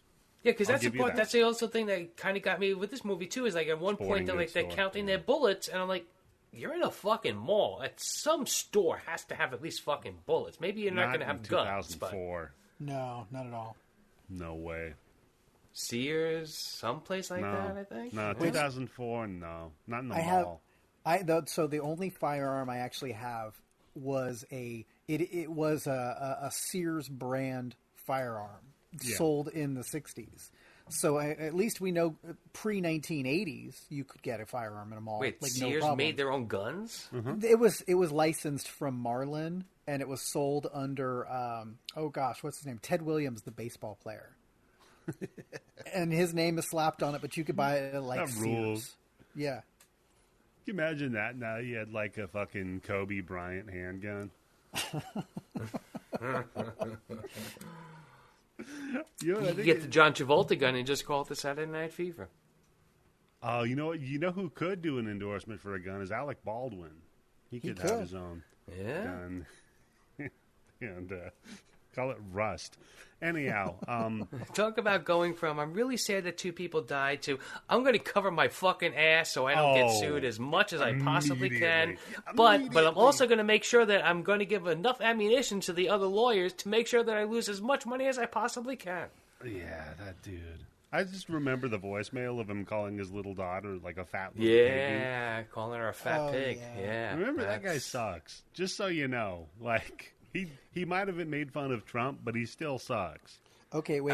So, hold on. Is there an over-under on if he went to their funerals and plugged the movie a la John Landis after the Twilight Zone incident? No. Isn't it amazing? You know what? I just realized something. As I get older and more documentaries and more stories come out, it's just everybody that I liked as a child and a teenager, we're all motherfucking suckers, motherfucking monsters. Yeah, anybody who gets a ton of money and power, they tend to be a piece of shit with it. Not Neil Young, though. Never meet your heroes, Tim. Yeah, not Dolly Parton. True. You know what? I wish that Dolly Parton and Neil Young would fuck and have like the ultimate baby. Damn it, Tim. Right? Well, they're not dead yet. Once they die, you're going to go in their closet and you're going to say, "Oh my God, I'm going to take a little bit of Dolly's DNA." Oh wait, that already happened. You're going to find Dolly was, funding the Nicaraguan Contras in the 80s. Can we get at least Neil Young to fuck Dolly the sheep and see what happens? Jesus Christ, Tim. Yeah. He could do it on their Harvest Moon. You're going to find out that Dolly Parton was part of Operation Paperclip. She was helping import Nazi scientists and shit. It's Eva Braun. Yeah. Then you would know, man. Then you would know something was fucked up with Hitler. If you didn't Yo, want can we her. start a new QAnon fucking thing? They think that guy is JFK Jr., right? Let's say Dolly Parton is Eva Braun because she's just too nice, right? She's just too perfect. Something's got to be wrong with that woman. It's called Double Diabron. Is what it's called. Oh, that's right. She got those gigantic breasts, so nobody would really like pay attention to her face or her story about. That's true. Yeah, nobody. Why wants is she singing Jolene with a German accent? Okay, because you brought up Dolly. I was watching a Carson the other night with Dom DeLuise. Which Carson? Was it Johnny or was Johnny? It was Johnny. Okay. It was early '80s. There's only one Carson, man. Which Carson? Daly? Kit Carson, man. Carson. So he said he was watching an earlier Carson. Well, yeah. But so anyway, so Dom DeLuise was on there talking about he was filming. Dom DeLuise, he was filming. Was it the best little whorehouse in Texas with Dolly Parton? Yeah. And they were filming during Halloween, and he had his kids with him. And Dolly says, "Hey, can I go trick or treating with you guys?" And he's like, "Yeah, okay." Mm-hmm. She showed up. He goes, she showed up dressed like a hillbilly. She blacked out every other tooth in her mouth. Mm-hmm. She had like this like wool shirt on with like these cut off jeans, and she shoved a pillow under her stomach so she looked pregnant. Mm-hmm. And he goes, we were knocking on people's doors and nobody knew that it was Dolly Parton trick-or-treating. And he goes, it was just wild. And he goes, she loved it. She was all about dressing up and just doing this, and said absolutely greatest person you'd ever want to spend time with, because she was about having real fun. Yeah. So yeah, that's it. We'll never find anything bad about her. Yep, her and Elvira. Yes. She's Eva Braun. I'm sorry. She's not Eva Braun. If you're listening, Dolly Parton, the views of Tim Yobo are not the views. and if you met Tim in person, he would change his tune immediately. Oh yeah. Oh hell yeah. No, for real. I am really hard-pressed to find any celebrity that everybody likes, right? Yeah. Although some anti-vaxxer people hate her because she helped funded the vaccine, right? You know what, Tim? I already answered it for you. In the 80s, they did a worldwide survey, and the one celebrity, it was like out of 30 or 40 male celebrities that everybody, pretty much, he had the majority of votes of everybody liking, Kurt Russell. I was going to say. Look at that, see? Kurt Russell, Paul Newman. Back then, you know what? Back then, everybody probably loved Gallagher, though. He was probably on Which that one? list. I don't know, man. He said some things. Yeah, he did. Especially lately. Yeah. So, anyhow, they talked to the security guys. They're like, all right, give me your guns, and you all can, hang out up here with us and be safe. Ving Rhames' character, he's like, nah, I'm not into that. Kenneth, like, nah, fuck that, don't do it. But they're like, look, what other choice do we have? And then they basically just get like locked into a room. Like, all right, no, they lock them into chopping malls, the furniture store, right? Yeah, exactly. But there's no fun orgy that's going on. No, instead, what we have is they're watching Tom Savini, the sheriff. Our first cameo from the original Dawn of the Dead. You might remember him as one of I think he was the leader of the motorcycle gang, basically. And he's just telling them, he's just like saying, look, it's easy. You just got to shoot him in the head and then burn him. Isn't this kind of like the dialogue from Night of the Living Dead? It is, yeah. It's basically what the guy said from there. Is like, you got to shoot him in the head and then burn him. Because they're all messed up. Yeah. He's like, oh, and you got a twitcher. And then I love that the dude that... The mall security guy that looks like a dude that I went to high school with, that his name was Daryl, but he had a speech impediment, so his R's were W, so it was Daryl. Looks exactly like this guy. And he's like, yeah, that guy's funny. Twitcher, right? Meanwhile, his buddy is just like, fuck. This is not getting better, man. Shit, this sucks. So... Dude, though, Michael's like, hey, you guys are really smart, so you probably figured out that we should secure the building, seal up all of the exits and entrances, go up onto the roof and paint like a big rescue us, we're in trouble thing, because there's still planes and shit flying overhead. Like, you're the smart guy, CJ, right? I'm sure you thought about that, right? CJ is like, yeah, go ahead and get some paint. We're going to go take a look around the... get some doors and start boarding some shit up. And they do. Head and down. Now here's the really fun part of the movie where they have to go store to store and like all over this mall and kill all the zombies that are inside, right? Yeah. This is the part where we get to see this, right? Because it's called Dawn of the Dead and they're in the mall, so now we know what we're going to see. Yeah. But, I mean, we see like 3 people get shot in the dome by CJ. That's about it. Yep. Then everybody gets to work. They do their whole thing, and we find out here that what the fuck was her name? That's too many characters. I'm telling Sarah you, Polley? Luda. Oh, yeah. You got to throw it to Luda. That's what it was. Luda's pregnant. Oh, the pregnant woman, yeah. Yeah. The pregnant Russian woman here who's coming here to have an anchor baby. Andre's wife. Andre's wife, Luda, is pregnant, but she got bit. And it's like, all right, well, they're washing up. We're stitching up Ving Rhames. We go onto the roof, and we find out that we got a friendly neighbor over across the street in Andy at the gun store. Actually, so and I don't want to say that. Actually, you mentioned stitching up Ving Rhames. Did you watch this on the Blood Bank? Yes. So because when I had the DVD, I always used to watch the movie and then I'd watch it with the commentary. Those stitches they're doing are real stitches into a prosthetic. They hired an actual nurse to do the real stitching into a prosthetic. She went too deep and she actually sewed it to his arm. Oh, and he never said, he said nothing until they called cut. And he goes, is she supposed to stitch this to my arm? And they thought he was joking. And then he goes, no, like she really stitched my arm. What the fuck? That's making my balls hitch, man. Yep. Christ. Fucking professional. Ving Rhames, dude, gotta fucking love. By the way, Ving Rhames, Look, dude, is this after Pulp Fiction? Yeah. Yeah, much Yeah, after. so guess what? That's no big deal. Okay? Well, by the way, Ving Rhames, when he heard that they were making this movie, he sought them out and said, I want to be in it. They didn't find him. He found them. Nice. All right. I like that. Yeah. And so, go ahead, Eddie. I'm sorry. to be fair, he's fucking great in it. So He sorry, is. He is one of the best parts of the movie, yes. He does give because I mean in at least name he's named after Ken Foree, gives him, or I shouldn't say gives him a run for his money, but he does honor him in a very good way as being a very stoic, strong figure for the rest of everyone else. Mm-hmm. Yeah. Tim may remember this. Do you remember, Tim, in about 2002 when you guys had that huge blackout in New York and Canada? Yeah. That's when they were filming this movie, and it fucked up them making this movie. Yep, it fucked them up for like 3 or 4 days while the power was all fucked up. Damn. Yep. And they said it was like the dead of summer up there because they filmed it in Canada.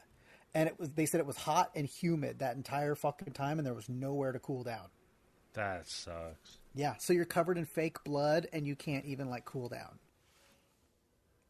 God damn. That's some rough order. And you're getting prosthetics fucking stitched to your body. Yeah. And look at his arm. It's fucking, he's muscular as hell. It's not like he's got loose skin, where maybe you'd be like, okay. No, it's like in the muscle. There's no slack. Yeah, that's going straight in the, God damn. Mm-hmm. Professional. So they meet Andy, the gun store owner, right? He signals them, and he's like, look, he's pointing over their shoulder. We see a helicopter. Helicopter flies overhead. They're all like waving, hey, look, we made a big sign that says, stop, help us. We're in trouble and shit. Helicopter just flies straight over. Of course. What's the helicopter going to fucking do? Land on the fucking roof and pick them all up? Yeah. Yeah. But Vertical takeoff and landing, man. Yeah, that's actually what helicopters were made for, Tim. I'm sure the helicopter's got better things to do than fucking rescue people who maybe are infected and then bring them back to the base and kill. That's how the fucking base fell in the beginning of the movie anyway. That's true, Tim. That's a good point. So maybe I mean, this is if there's ever a good time to be in the military, it's during a zombie apocalypse. That's the best time to be in the military, right? Because you got the best chance of surviving. I was going to ask everybody if that. I mean, I know it's like a played out fucking thing. Max Brooks did World War Z, yada, zombie survival guide shit. But great book, horrible movie. Yep. Terrible game. Great audiobook, by the way. Oh yeah. One of the voice acting. Rob Chef's Reiner? kiss. Come on. Yeah. Hell, even Henry Rollins was good in it. He was well cast. But so Tim, Yes. right now, like let's say you go bang your wife out in the shower.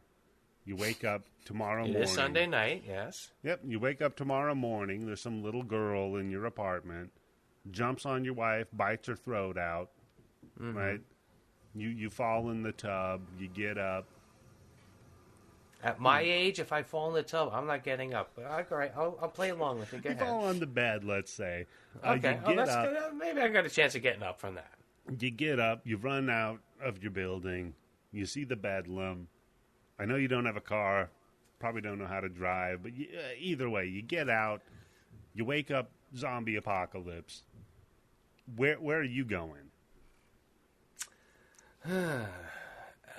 If this is a real world thing, I'm going nowhere because there's traffic all over the place. I'm not the only person who thought to try to get into a car or try to get into a bus.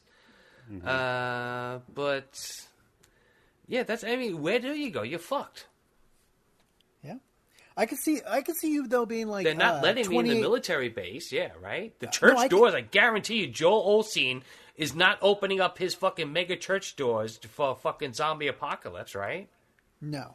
But Tim, I could see you like 28 days later. Remember where they have that apartment building and he's got all the shopping carts and shit wedged in everywhere where no one can get past? That's really your only option. Yeah, that's where you find out who's the hoarder in your building, and then you fucking kill them, and then you take over their apartment. You find the cat lady, toss her ass out the window, and eat pussy until rescue comes. And I'm just looking at the cats like, look, motherfuckers, when I'm dead, you're going to eat me, so it's only fair.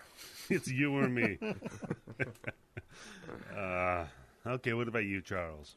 That's tough, man, because it's one of those situations where you kind of have to weigh what kind of zombies are they running or are they walking? We're gonna go slow. We're gonna go slow walkers. Slow walkers, man. Yeah. I think at that point it's tough because you can't drive. All the roads are gonna be backed up, so you just gotta sit. You just gotta sit and hunker down until you can't hunker down anymore. That's what I would do. We're just gonna stay in your house. Yeah. This is a good time to mention our new sponsor is Emergency Food Services. For No, only Tim. $59.99 a month, you get a bucket of food. No, we're not doing. You the get fucking 3,000 food servings of freeze-dried eggs for the zombie apocalypse, and you can't leave your apartment, man. Come on. I'm egg sensitive. What else do you got? Oh, you just should have eggs. loved I'm Charlie. fucked. That's it. Charles That's is enough. sensitive. It's okay. Me, I'm gonna say zombie apocalypse. I probably would be one of the first 90% of the people to get turned to a zombie.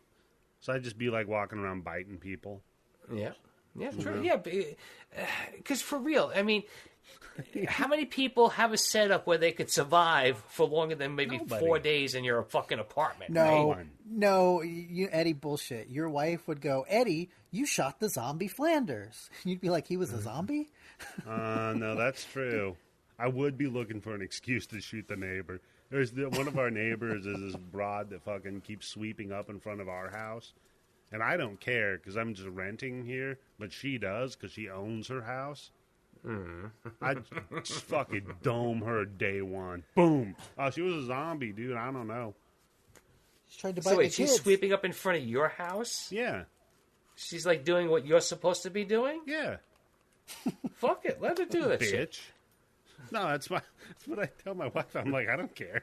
Let her do the work. She can go get me a beer, too. Yeah. Does she say things about it? Like, does she, like, no. She's She gives you dirty looks. she doesn't really talk to me, so that's good. Well, what's the problem? I think you're good then. Yeah? You feel like you're being judged, though, when somebody's, like, wiping off, you're in front of your house, they're sweeping. I mean, we do that here daily. I got people, man, who can't even take their fucking trash to the dumpster, let alone put their recycling in the recycling bin. Sacramento, they're instituting this law soon where you actually have to put your meat and compostables in a separate dumpster. I can't even get people to put garbage where it fucking belongs, not in the recycling bin.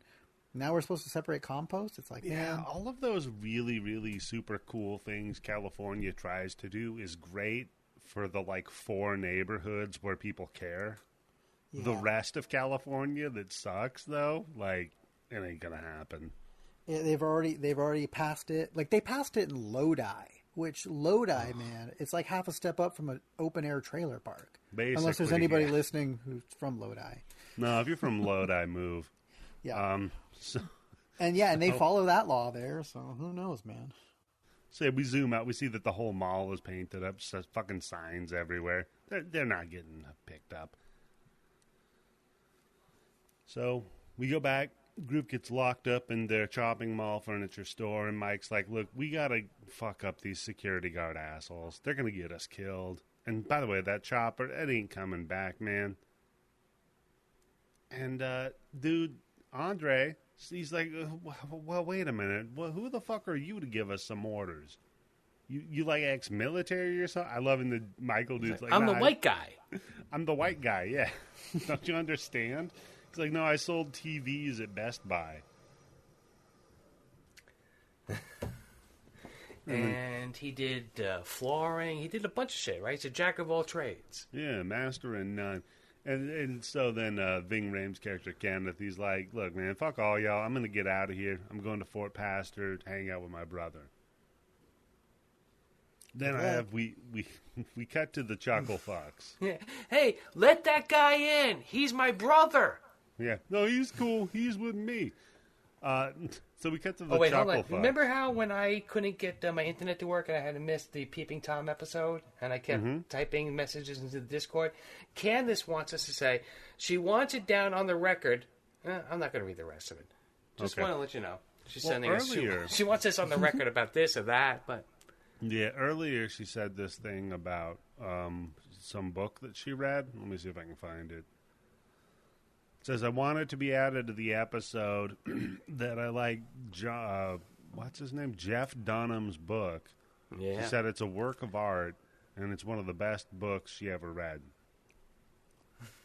She has an audio. She has an audio book of it, and he's a puppet guy, so that's weird. You would need to have it on audio, right? You would be think, weird to read a book about a guy doing puppet routines. Well, you would think that, a ventriloquist over audio... that doesn't really work, right? Haven't you ever heard of Charlie McCarthy and whatever the fucking name of the dummy was? Oh, no. Wait, Charlie McCarthy was the dummy. No, who was the one with Madam? God damn it. No, that's Waylon. That's Waylon Jennings. Not Waylon Jennings. Yes, Waylon Jennings, that country singer, and Madam. Waylon Jennings and Madam. No, but Candice Bergen, you remember Candice, you know Candice Bergen, right? Yeah. Her father was famous. He was a ventriloquist, and the name of the dummy was Charlie McCarthy. So it was whatever the guy's name is, something Bergen and Charlie McCarthy. And they did a radio show before they were TV. How would you do a radio show with a dumb... I mean, I do the greatest fucking trick ever. I feel bad for that motherfucker because, after a while when TV came around, he actually had to learn how to do fucking ventriloquism because he was just doing a radio show all that time. I mean, to be fair, I do a podcast with a dummy, and people seem to like it. Yeah, that's well. I mean, it is. We did make it to 100 episodes, so. And for the most part, I've been doing okay. I was talking about Candice. So... No, but if you're truly a good puppeteer like Jim Henson, he didn't even do ventriloquism. He was still talking, but you weren't even looking at him. So, I mean, true. That's a good point. Yes, that's right. Yes. So I love that with the Chuckle Fuck security guys. The one dude's like, "Hey, you remember that fat chick at Dairy Queen?" Oh, I have written down the laments of the fat chick. He's like, she was going to come over tonight, and I was going to fuck her. And the other dude's like, hey, dude, everyone is dead. Not just the fat chick from Dairy Queen. You ain't getting no more ice cream, and you ain't getting no more pussy. That peanut butter parfait is gone, baby. It is gone. And he's like, yeah, your mom's dead. Your family's dead. He's like, yeah, I guess that sucks too. And then we see that the TV ends transmission, and Tim, Here we this go. I know this guy, right? televangelist, pops up on the screen. And I know this infuriates you because you're not a religious man, and these hellfire and brimstone kind of anti-gay, anti-abortion preachers popping up. Probably not a big fan, right? No, not at all. If my opinion on religion has always been that people want to be religious, that's perfectly fine. Yeah. Just don't try to shove it down my throat. And I believe it says in the Bible something about like the people who pray and talk about praying aren't really praying. Yeah. And like the people who talk about the more that they love God don't actually love God. That you're supposed to like kind of keep that on the down low. The DL, yeah. The DL, Bible really says a lot about dudes being kept on the down low. No, I think a lot of it that's also... women that you keep on the down low, yes. Yeah. I think a lot of it also was you should be judged by your works and not by your words. But no, this particular televangelist, Tim, you might remember him from Dawn of the Dead. Yeah, that little movie, yes. That little movie, it's Chaboy. The one that was actually set in a mall and like had stakes in the mall.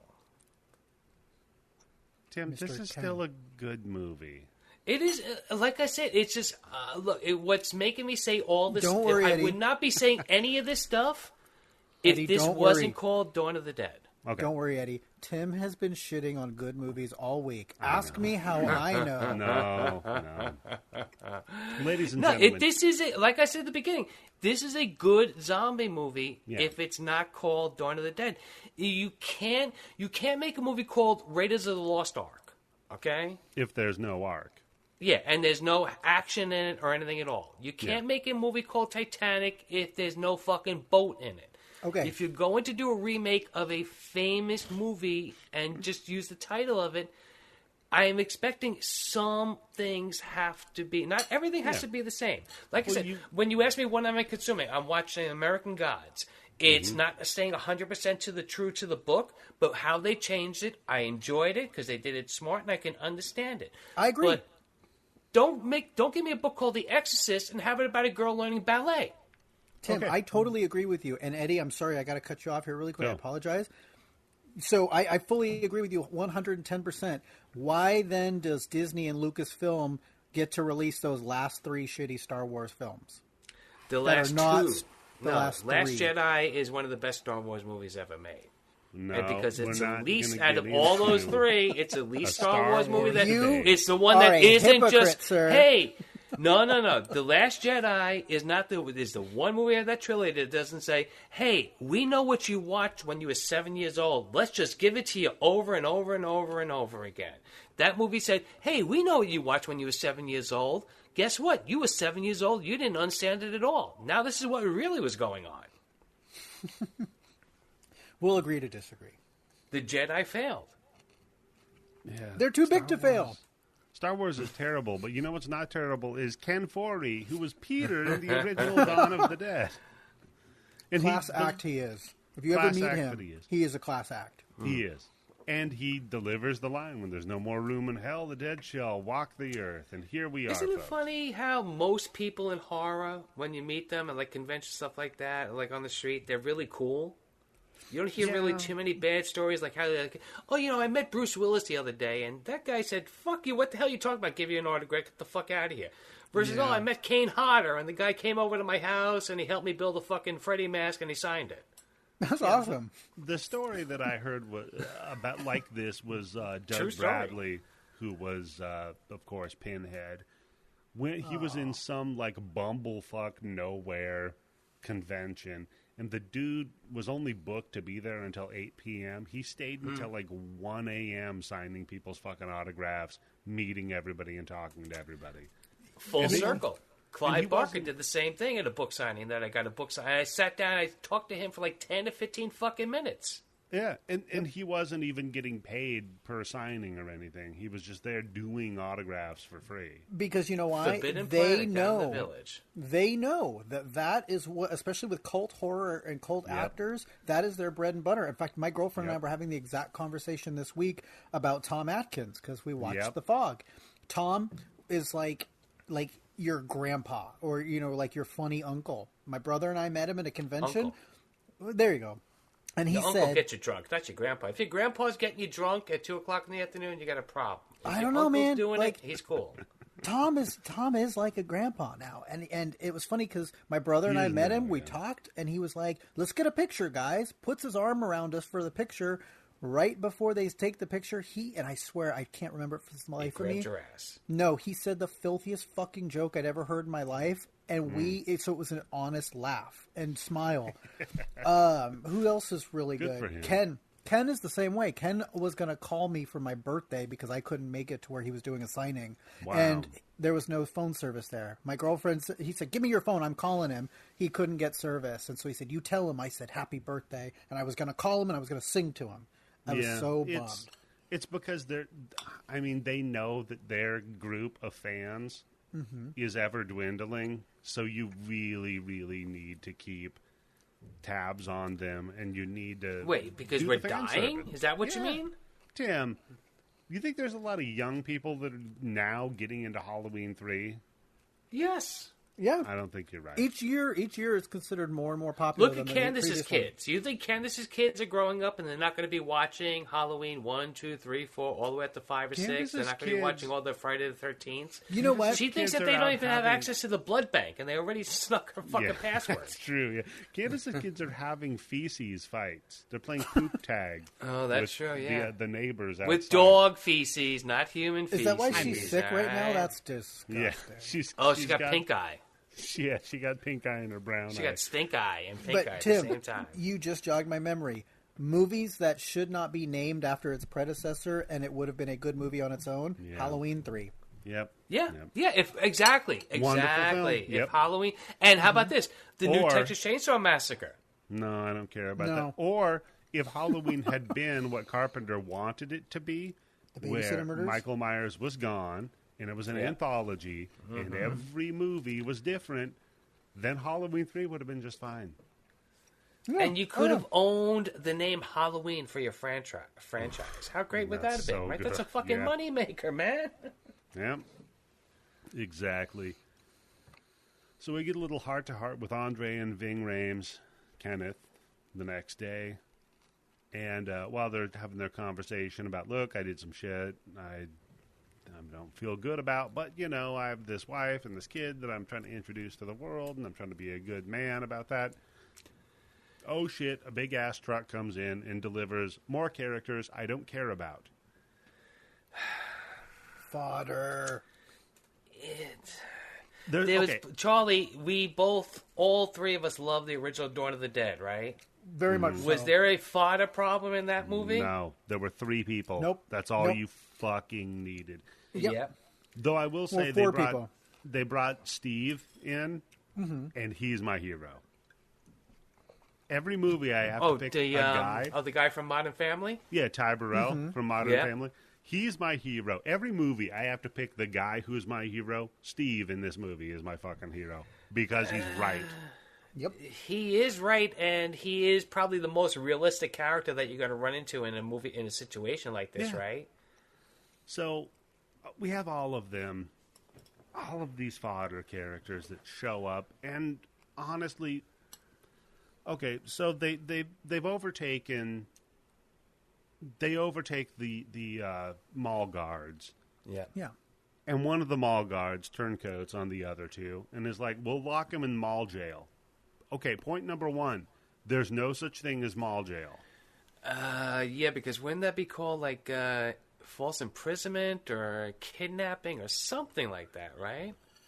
I mean, no, I could see them having a spot to detain somebody, maybe. Yeah.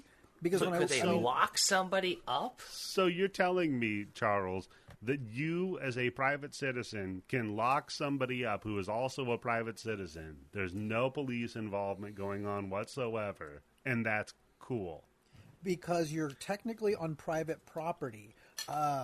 When I worked at, actually, I didn't even work at this casino. We went to my old supervisor's bachelor party in the El Dorado. He climbed over a 3-foot tall wrought iron fence, literally stepped over it, got tackled by a guard who put, okay, so check this out. This guard had my old supervisor on his back, right? His knee was in his chest, and my old supervisor couldn't breathe. And he said, I can't breathe. They didn't do anything. They just said, whatever, we're detaining you. That guy killed somebody 18 months later doing the exact same thing. Okay, did they have a fun prison cell that they brought people to? They did.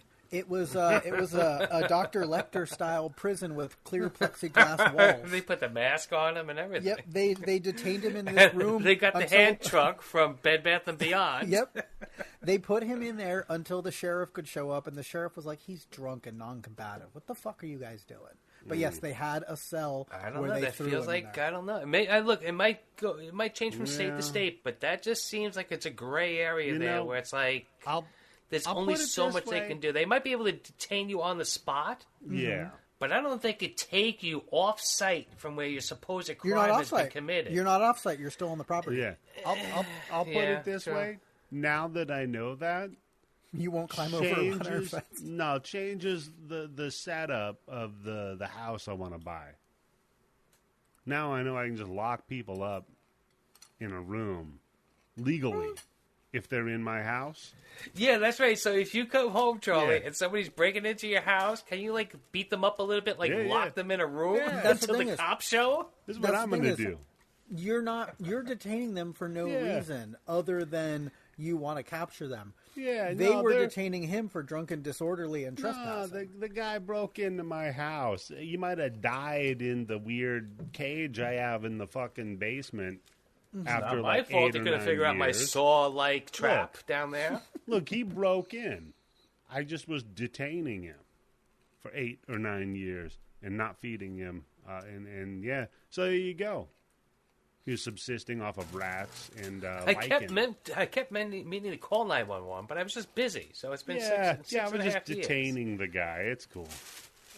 So no, they locked the security guards up into this fucking holding cell in the mall. And now we get more survivors. They tell them, okay, Fort Pastor's fucked. And Kenneth's like, no, that can't be true. He heads up to the roof, and he tells his friend Andy at the gun store, like, yeah, it turns Oh, wait, out did you that- mention how one of the survivors is a great big fat lady in a wheelbarrow that I would immediately shoot in the head? God, On yeah. sight? Okay, Yeah. so let's get into Because you know what? that. No, She's even not- if she's not a zombie, that fucking lady's going to get us all sick and we're all going to fucking die. Because Okay. there's no more doctors. Yeah. Okay, so that is a testament to how good practical effects are. That is a man. Yeah. That is a Okay. man. Well. That Did is you a know that, stunt Tim? man. Not only, Tim, is No, I that just saw a the man? big fucking fat Did lady you- with all that fucked up shit all over her skin, like she's ready to fucking. I'm sorry, Tim. pop. Did you just assume her gender? Yes, I did. Oh, sir. You, sir. It's 2004, Charlie. It was safe to say. Tim, not only It's Zack Snyder. It's very safe. I'm surprised to say. there wasn't like more F-bombs in this movie, to be Tim, honest. not only is that a movie. Oh, we get one. Yeah. But that's the guy. That's the kid that played Napoleon Dynamite. Get the fuck out of here! Don't fuck around. Okay, you're right. It wasn't that very skinny. I can man. believe it was Uncle Rico. awkward. Maybe. Uncle Rico. That guy's a famous actor. He's good. Vegetarian too, by the way. So eating all the meat bothered him. So no, they take them in, and then like you very much Hannibal or Buffalo Bill pointed out, one of them was a great big fat person. Yeah. All right, Charlie. Does that make you happy? He was a great Yep. big fat person. in a wheelbarrow, not a wheelbarrow. I bet you she Yeah. came from someplace like in rural Wisconsin. Wasn't it? Probably. Well, no, they're in Michigan, right? Wisconsin. No, they're in Wisconsin. Are they? Yeah. Okay, now that tracks. So, I saw something that said Wisconsin. Who well, the I fuck mean, is going to lie about that? just by the size of the woman in the wheelbarrow, it makes sense they're in Wisconsin. It's too much cheese. That or that's Candice's neighbor. You know what? Oh, she's in Wisconsin. She's an Aaron Rodgers fan, so she didn't get vaccinated. So look what happened. Yeah. Or I would have also believed Ohio. You could have also told me Ohio. I would have believed that immediately. See what you missed out on by not going to Dayton? Fuck that place. So they, she's gonna die, right? Because she got bit. She's all fucked up looking. They're keeping an eye on her, and she does die. Then she sits up like Undertaker style, but more like Yokozuna. That's for my wrestling people. And then charges their fucking asses. But I love fucking Anna. Anna like hulks up, dude. She's like getting hardcore. Poker to the eye. Boom. And then we learn, okay, cool. Now we know it's being bitten, right? Because you got to remember, they don't know they're in a zombie movie, and it's 2004.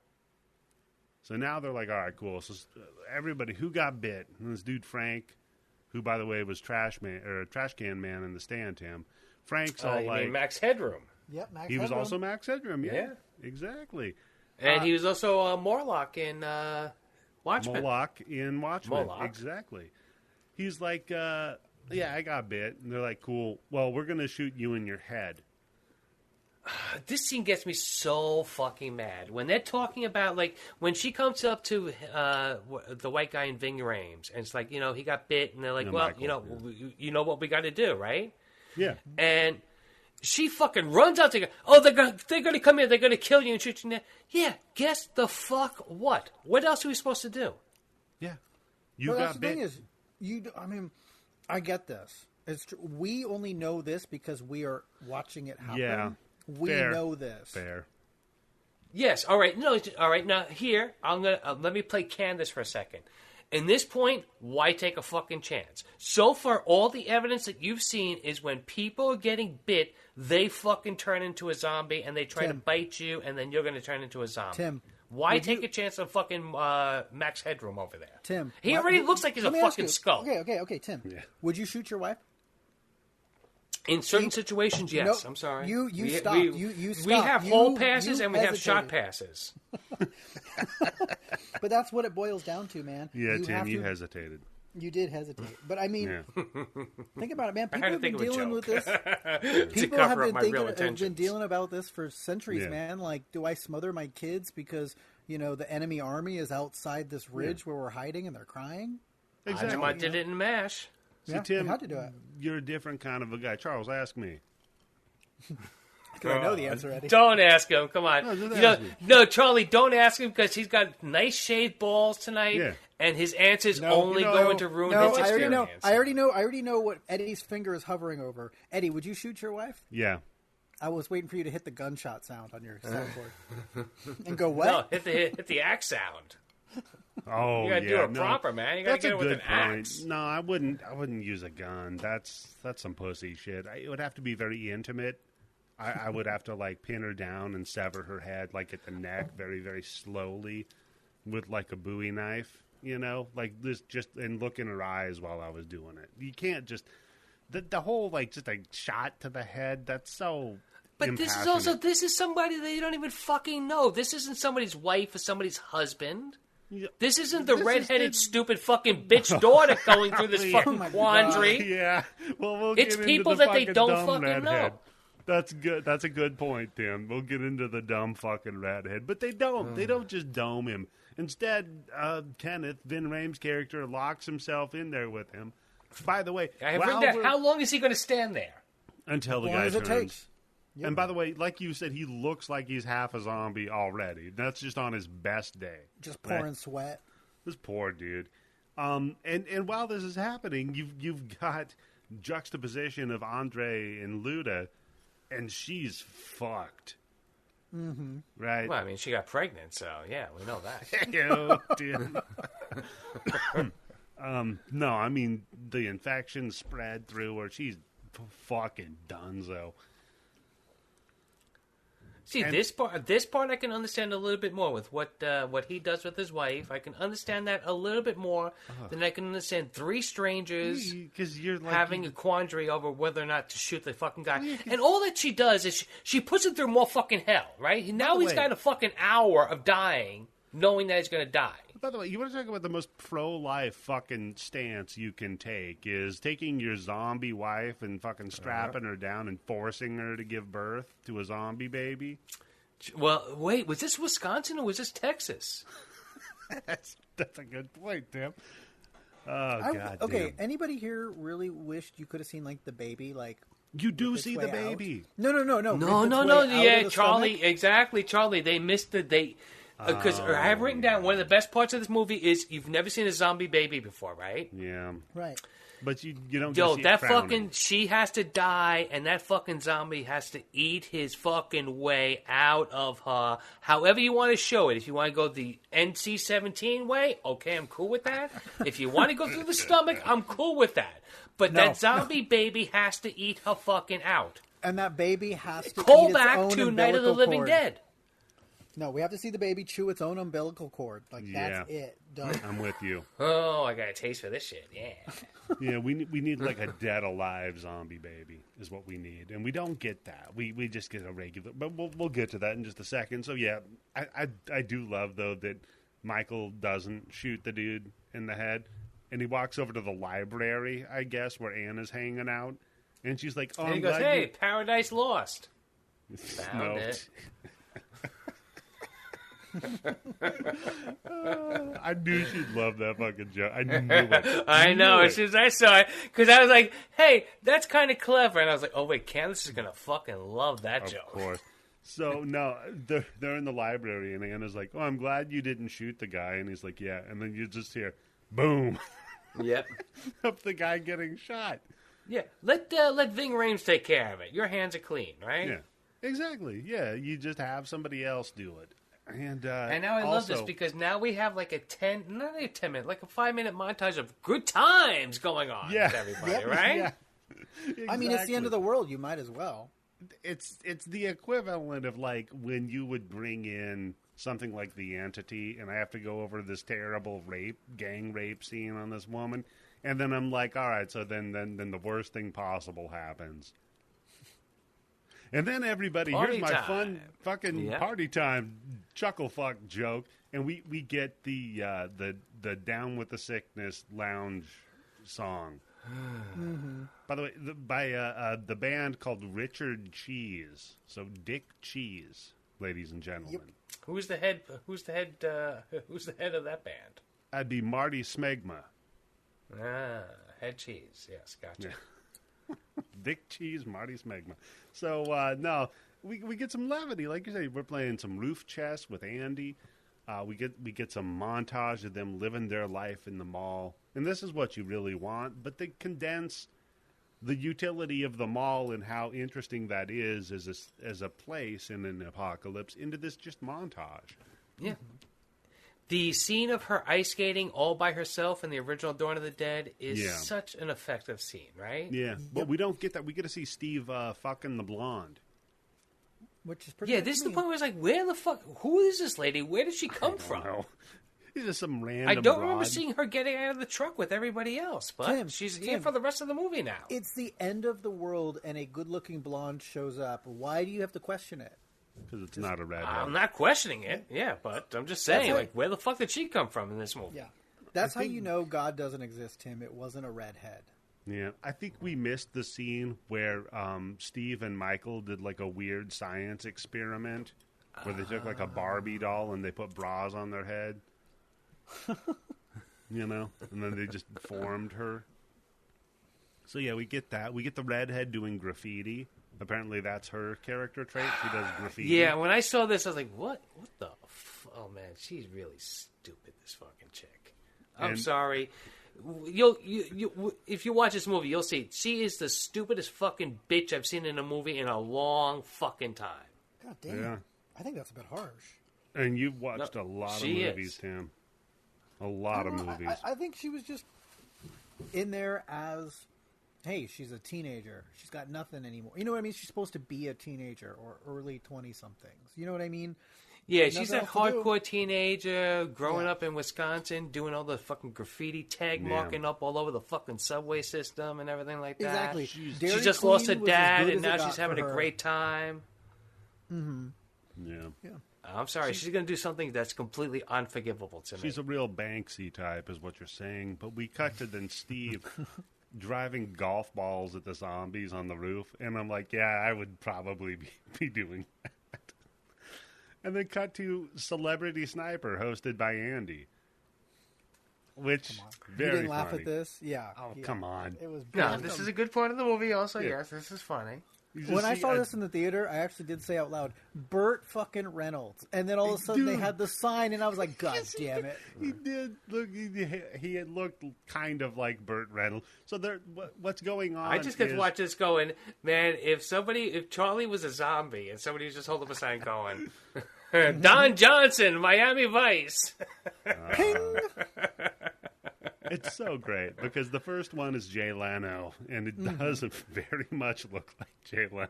Well, no, again, I will give this movie some credit where it's due, because you see the zombie, and as soon as you see that zombie, you're like, oh shit, that looks like Jay Leno. Then they shoot him in the head, and then you see that he's holding up the sign that says Jay Leno, okay? Yeah. So they're not giving you the tip-off and then showing you the zombie, go, oh, that's Jay Leno. Right. Well, so then the next one. But it's funny when he kills him, and it's a passing, it's a passing impression. And when he kills him, one of the other guys goes, "He's good." Like, He's good? Because he could figure out who they look like. I don't even think it was, because he got the shot. Just, he knows who we're talking about. Right. So, the next one's Burt Reynolds, and the guy kind of looks like Burt Reynolds. And then the last one that they settle on is Rosie O'Donnell. And he's like, oh, yeah, definitely Rosie O'Donnell. But then I like when he goes, no, give him Was something there ever a hard. time anybody liked her? No. Not at So all. what's that, Charles? Which, you know what, somebody that's in this movie is... Oh, wait, you know who's in this movie? Here's a connection that's going to blow your minds, and I hope I'm correct and not just remembering this wrong. The pregnant wife, the Russian woman, Luda? Yeah. is in a little movie, I think a year later, with Rosie O'Donnell called Riding the Bus with My Sister. Is she? Yes, she is. She played the bride. Oh, my God. Oh, my Yep. Lord. I'm like, I know I saw her somewhere, and she's too old to be in a Fast and Furious movie by now. So, Yeah. No, she was in Transformers Dark Side of the Moon, too. So She played Russian The Moon. lady. see, I told you So she got she that just kept anchor going baby, down man. and She's down still and fucking down. here. She has an On that anchor career, zombie. She just kept going down and down and down, huh, Eddie? I don't think it's ever come up. Like this was her moment. Yeah, this was her moment in the sun. What they said about the Rosie is they go Rosie O'Donnell, and one of the guys goes, "No, give him something hard." Meaning it's like, it's so blatantly obvious what So a easy, pig and ugly. Yeah, it's great. Yeah.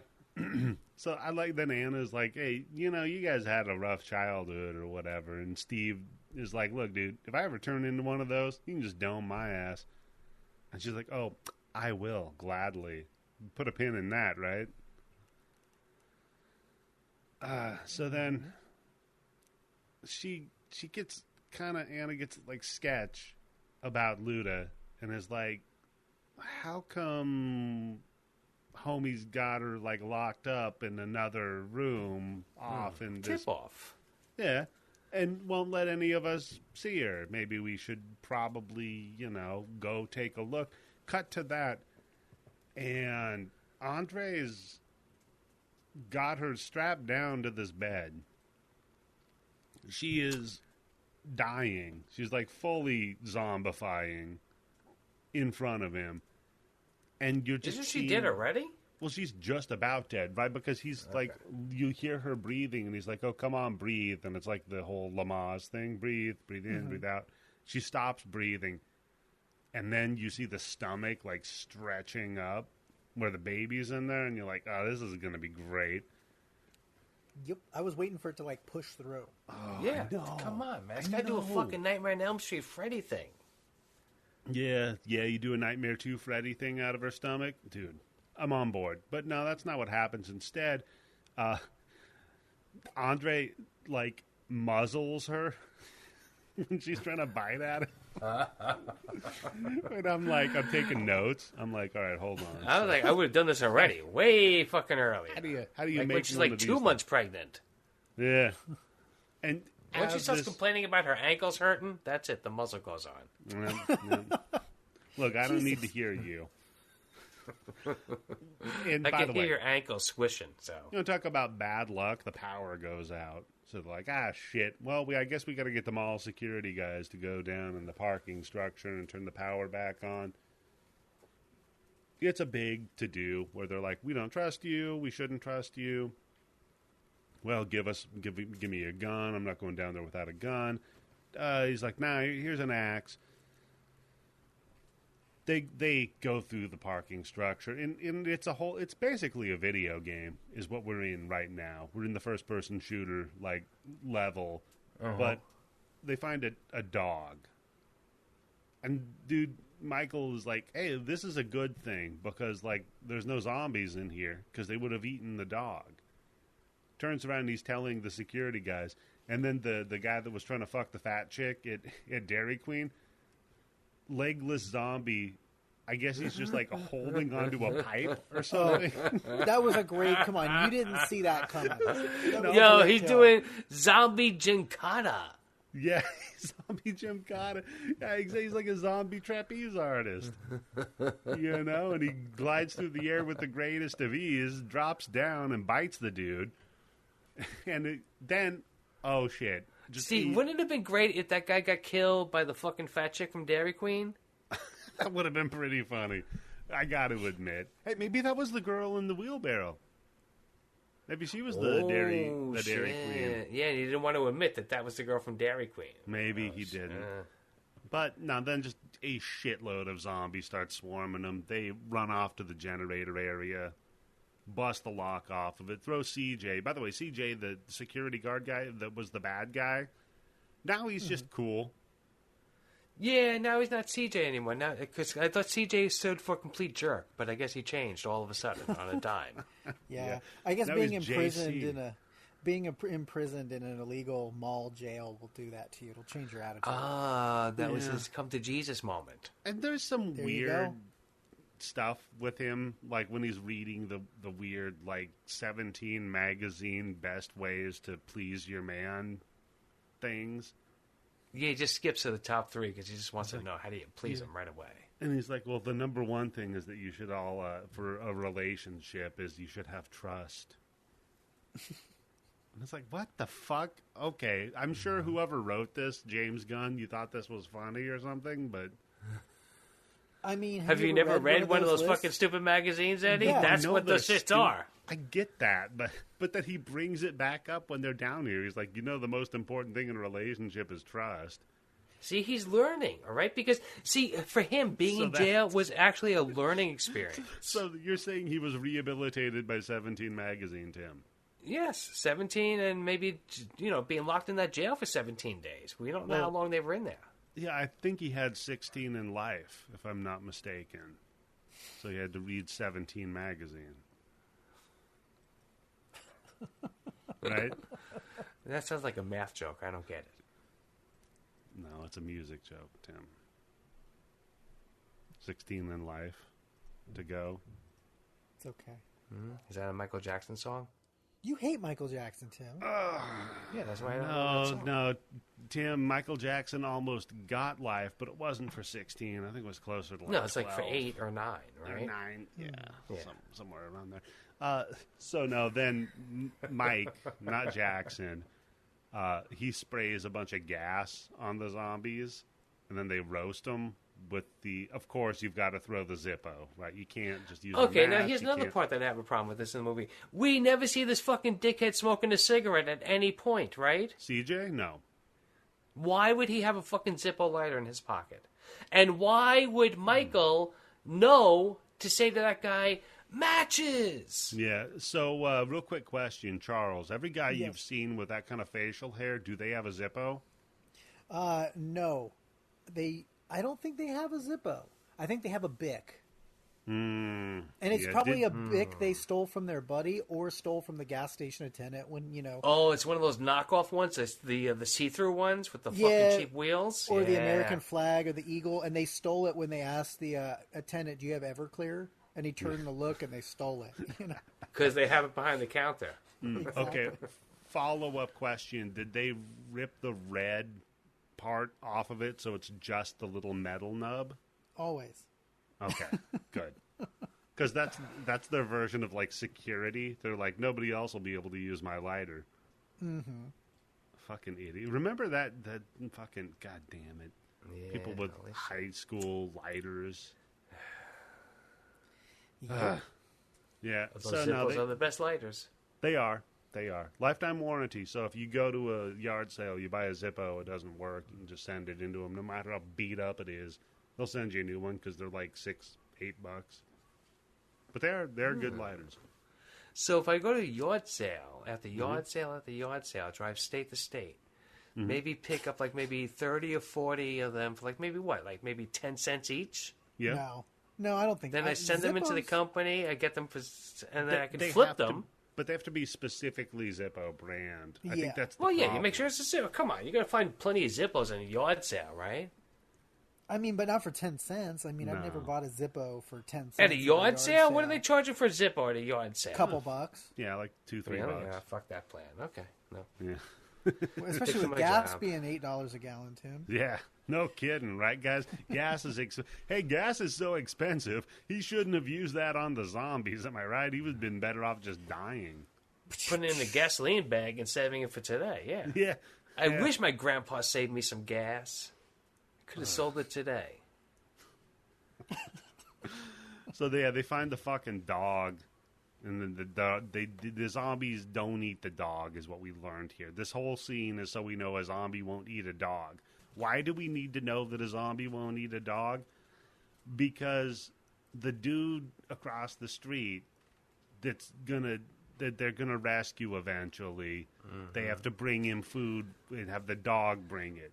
Okay, now here's where my sixth sense of humor comes in. Yeah. What they could have done with this movie is they could have sent the dog over with food to save that guy because he was so hungry, and he eats the dog.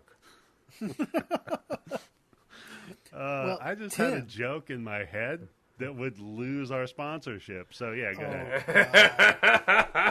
This is actually a stark opposite from the original Dawn of the Dead. In the original script, they did find a pet store in the mall, and part of their duty was to take care and feed the dogs and the cats and the birds. They actually got a puppy, and at the end, when Flyboy's coming back, they eat the dog at the base of the stairs. Okay. Yep. So Okay. in Pets are Romero's meat. universe, yeah, they'll eat animals. I guess they're vegetarian in this universe because the guy didn't eat the dog. So Anna's like, all right, well, now that this is all going down, we're sending the dog over. Why don't we send some candles up to the newly expecting mother and father? And then Norma, the trucker lady, who we don't care about until this exact scene. in the Her name's movie. not Norma. Her name is Madge. I'm sorry. Yeah, large Madge. Whatever. Madge. That's it. I just can't. She looks like she'd be a waitress on like Alice, the TV Yeah, show, for some dude. reason. Yes, she I does. could see that. I could see her getting the business from a dude named Schneider. I could. All of our fans that are over 50 will know that one. It's so funny is because I just watched an episode of that the other day because Yeah. I just had nothing else to do, and it was on like Decades TV, Me TV, and one of those fucking things. And all these years of watching that show as a kid, I always thought that the lyric was "up on the street," and I heard it, and I was like, "No, it's actually up on your feet." Up on your feet, yeah. Yeah, somewhere there's music playing. But when I was a kid, I thought it was up on the street, somewhere there's music playing. So it yeah, I made could sense do that, either yeah. way, right? Yeah, makes sense. But it was an episode where Barbara was supposed to go out with this guy, but she found out, Mom and Julie found out that he knocked up some other chick and they had a baby. And she was supposed to put that baby up for adoption, but she lied to him and she didn't put it up for adoption. But she dumped the kid at Barbara's house. Okay. And Barbara's date was ruined when they found out that that was the kid's father. Yeah, that will ruin Comedy. a date. That's a good point, Tim. You know what else will ruin a date? Walking in on a dead woman who's a zombie with a dude clutching a zombie baby. And Madge pulls the gun on the lady who's tied up in the bed. It fucking domes her. Just dunk right between the eyes. Like, yeah, this is a problem. I'm not fucking okay with this. Andre's like, oh, you killed my family. And then starts shooting her. And we get, like... Reservoir Dogs, right? Well, yeah, it's that, and it's Arthur and Dutch from Red Dead Redemption 2. Like, they get into that Deadeye thing, but it's a lot more boring because it's just some old trucker broad and Andre who's holding a baby. So the group hears the shootout, right, between the good, the bad, and the zombie, and they find the dead bodies and the zombie baby. And I have so many questions that, Charles, I want to address to you first. Okay. Number one, does the zombie baby nurse? I mean, probably on blood. Okay, number two, babies have no teeth. How is this a threat? Tim. Good question. Oh, wow, that's a good fucking question. Oh, wait, I know. it's impossible. Some babies are born with teeth, I think, right? A milk tooth, but it's very rare. Go on. But this baby does and not even if have you got a teeth. milk tooth? No, fuck that shit. You milk tooth baby, I'll fucking throw you right off the fucking roof. Yep, that's what we did to our first two kids. Go on. That baby has got some sharp ass nails, but it's also an affront. Yeah. It's an affront to God, man. You just got to do it. Fair. Question number three, will the zombie baby age/grow? No. It's Claudia from Interview with the Vampire, right? That's a zombie baby God, forever. Tim. No. That zombie baby is going to see some other zombie fucking another zombie and like, why can't I do that? No, Tim. It's going to be like the baby from the last Twilight movie. It's going to be like the baby from the baby. No, it's the cousin of It's Alive Baby, but it's dead. Yeah. So then Anna just fucking domes the baby. Just ptunk. Off screen. We don't see it. By the way, the baby looks stupid as shit. And I'm like, oh, wow, Anna, you were just chastising the dudes for shooting full-grown zombies outside. You just shot a zombie baby. Yep. No remorse. Then we have a funeral. And I didn't bring it up because I hate that there's some homophobic shit in this movie. It does bother me. Like, oh no, but, the gay guy is one of the funniest characters on the fucking show, and he's hilarious. not funny because he's gay, just No, because of how they have him. Yeah, funny because they suffer him to them, right? Because earlier on there, that when it's just the three security guys, one of them's like, oh, well, why don't you go down? He's like, God, I wish somebody could operate the coffee shop. And he's like, how hard is it to make a fucking cup of coffee? And the guy's like, well, I wanted a skinny soy latte. And the other security dude calls him the F slur. yeah, Bart, Yeah. the one who was Bart. gonna fuck the fat chick from Dairy Bart, Queen. the fat chick fucker Yeah. that got fucking topped on a zombie. So, I mean, at least he suffered his own thing. But while they were also being held, So if he got topped by a zombie, that means he's a bottom. He did. And he wasn't even a power bottom. Yeah. Yeah. And So, wait but- a second, hold on. He's even better revenge on Bart. Mm-hmm. That chick in the wheelbarrow Yeah. is the one from Dairy Queen, but it's really a dude. Oh, that's you Bart's go. in for a real surprise. Eh? Yeah. You protest too much. So it's a good thing he didn't tell her to eat his shorts. Bart. Oh, God. There. He almost had a cow, man. Sorry. Oh, God. I had to. Wow. Yeah. See, that's a great fucking joke, Eddie. I like that. He almost had a cow. It Man. wasn't for her being dead, yes. And she worked at the Dairy Queen, so yeah, that makes sense. So no, So she'd be a dairy cow. yeah. So the joke was that while they were locked up in the prison cell, the organ player who was a gay dude was telling him, like, I'll tell you when I learned that I was gay. There was a guy that was working on our deck outside of our house, and he had, beautiful blue eyes, and they're like, God, kill me. So we're having the funeral, and the only reason I bring it up is because they're like, somebody should say something. And they turn to that dude, and they're like... Because he's an organist in church, right? You worked at a church, right? You were the organ player. You want to say something? Dude's like, yeah, it was just like a job. I don't believe in God. It's a paycheck. Fuck. That's it. Yeah. And then Kenneth's move is like, I'll say something. I always used to see people die, and I was like, better them than me. And I'm like, dude, don't let him talk. This is not a good, proper funeral. And so apparently this scene with the weird baby and everything is the impetus for them deciding we need to get out of the mall. Why? Again, here's the other problem I have is, are you stupid? What the fuck? You have it made. You said it. Yeah. As long as there's fucking electricity to keep the fucking food in the refrigerators going, and then as long as you don't run out of canned food, you are set up for as long as you need to be. Why are you going to leave that sanctuary to go where? Because eventually you will run out of everything. Yeah. Well, then you know what? Give us like a year and a half to figure some shit out before we before we have to go out and see what's going to happen. Because by that time, all the zombies are going to fucking rot away anyway.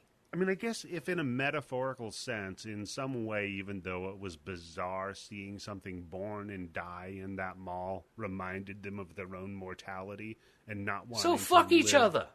And not wanting to live the rest of their days in this mall the way that baby didn't even have a chance and did. Like, maybe. Wow, Maybe Eddie that. is reading some That is heavy deep. shit That is into really this. deep. That baby born and No, lived in the symbol of capitalism. Yeah, he didn't know anything. I'm just saying, like, I'm fucking reaching. I guarantee you James Gunn wasn't like, this is some hot shit.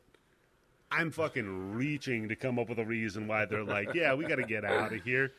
But I do love that Steve's like, yeah, that sounds great. Why don't we just hop on my fucking yacht and then out of here, right? And they're like, yeah, it's actually not a bad idea. Like, Okay, so what do you have a better chance surviving on? A fucking island that even if there's no zombies on it, now you're on an island. Okay, you're on Gilligan's Island, or being in a fucking mall. Gilligan's Island, I would say. No, that would suck because you'd have nothing to eat. Be in the mall. It's air conditioned, and even if it isn't, you're least covered. you get to meet the Harlem Globetrotters. I mean, so does Scooby Doo, but we don't see each other chasing mysteries. That's true. That's right. That's true. Okay. No, I'm with you. Stay in the mall. It's fucking idiotic plan of And there. I mean, if you control the mall, the Harlem Globetrotters will come to you eventually. That is I mean, true. what I would do is I would eventually kill slowly, one by one, everybody else in the mall, so there'd be more for me. And then by the time the shit in the mall ran out, I'd be dead anyway, so who cares? It's a good point. But then I do like that CJ then does the recap. He's like, so you're telling me we're going to blah-blah-blah and blah-blah-blah and then do this and then run out there and do that and this stupid suicide mission? All right, I'm Bang, in. cut to them doing it. Yeah. I mean, what else is he going to do? Fucking gag. I mean, leave. Like, or just be like, all right, well, you guys do that. I'm going to go... I'm going to stay here. That's it. Go ahead. You know what you do is like, you remember the movie Summer School? When there's the dude in the very beginning of it that's like, I got to go to the bathroom. Yes. And then you never see that character until the end of the movie. And he's like, oh, my zipper was stuck. Hey, what happened? Yeah. Yeah, you do that. You're like, all right, guys, that's a great plan. I'm going to go to the bathroom. And he still out-tests everybody else. Yeah, he does. He still beats everybody in the test. So that's what you do. You're like, yeah, that's a great plan. I'm going to go to the bathroom. And then you just hide in the bathroom, wait for them all to leave. And then you're like, now I got them all to myself. Just Fuck leave and not close the door and let the zombies take care of it. Which, I know they eventually zoom out because they got to deal with the gun shop owner having no food. Yeah. So that's the thing, is he tells them he's starving. They're like, great idea. We know the zombies won't eat the dog. We put some sandwiches on the dog. And No, wait, hold on. We have to set up first how the redheaded chick is so fucking unstable. that when she calls the dog and that dog doesn't show up in 2 seconds, she starts freaking the fuck out. Well, yeah, right? because we learned that she lost her mother, she lost her brother, now she just lost her dad. The only thing she has left is little Chips, the dog. Chips the dog. Okay, but lady, give Chips the fucking dog time to get to you. She's like, Chips? Chips! Chips! Chips! Going fucking crazy. Yeah, you're right, Tim. That broad's a little too needy. It's a good point. Yeah, that's true, yes. They need to lock her up in fucking mall jail. That's a good fucking point, Tim. I mean, she's almost as bad as the mall security guy that keeps watching her on the security monitors. No, that's okay, because he likes creep. her, right? Oh, yeah, it's okay, because they end up together, right? Yeah, so it's that's okay right, if you're a he's fucking watched enough creep. of her. He learned all her little things, and he used it to pick her up. Yeah, real pickup artist. No, that's fair. That's a good point. It's kind of like how you play those Souls games. You sit there, you observe the enemy, you learn their patterns, and then you use it against them. That's how you date. So they go down, they reinforce a bunch of these fucking buses, and while they're doing this, they run the fucking dog across the street. Oh, don't forget, the redheaded chick helps by spray painting the front of the truck. Yeah, the cow catcher on the fucking front of the truck to look like a goddamn, like, shark teeth. You know how else she helps, Tim? Is when the dog runs across the street with the food and inevitably 2 zombies sneak in the dog door. She loses so many her problems. fucking mind. First of all, how off. come they don't say Chips Ahoy when they're dropping the dog down a rope, right?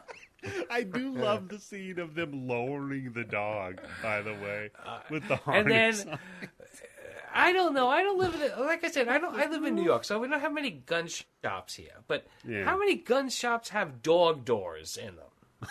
That one. Yeah. Come on. mean- It's a convenient plot point, Tim. Don't argue with it. Are you going to try to break into a gun shop where the dude lives there, Tim? No. Okay. My next Okay. question is, how did the dog open the door? I didn't. Because Andy's not there. Andy's upstairs. Because Well, no, Andy Andy doesn't went realize that the dog downstairs. comes in. And well, yeah, that's a good point. So he lets the dog Okay, I just in. blew this whole fucking movie. You're right. And then a couple of zombies sneak in. They see it. They're like, shit. So they radio him. And he's like, that's cool. A couple of them got in here and they bit me. And then they're like, should we tell them that getting bit is a problem? And they're like, just let him have his sandwich. Which, Yeah, that's right. Because here's the. Oh wait, hold on. I'm sorry, Eddie. I know we're running a little bit long, but it's a 100th episode, so break this up so there could be like a 100.5. Yeah. We've established now in this world of zombies that not only are they rage zombies and they run really fast, but literally the only way that you can become a zombie is by being bitten. And I But think he that doesn't goes know against that. most zombie things, right? He doesn't know that, though. No, but at this point they know this Yeah. because now Madge and the husband both Yeah. shot each other, but they didn't turn. Right. So that's not really zombies, is it? Well, I mean, we don't know yet off screen. Yeah. We don't know what happened off screen. Yeah, fair. So, no, but he does say on the radio, because they get him a radio with the sandwich. Yeah. And he's like, I got bit. One of them bit me real hard. They bite hard, but I got him. And they're like, don't tell him. And they're like, yeah, that's good. Well, at least he'll be okay over there. And, hey, by the way, where did that crazy redhead go? And then you just see a truck streak across the parking lot. And you're like, oh, it's that dumb fucking bitch. This really... I haven't seen this movie many times, but when I've seen this movie, this gets me so fucking mad. Tim, scale of 1 to 10. How mad? Like a 12. For real. For real.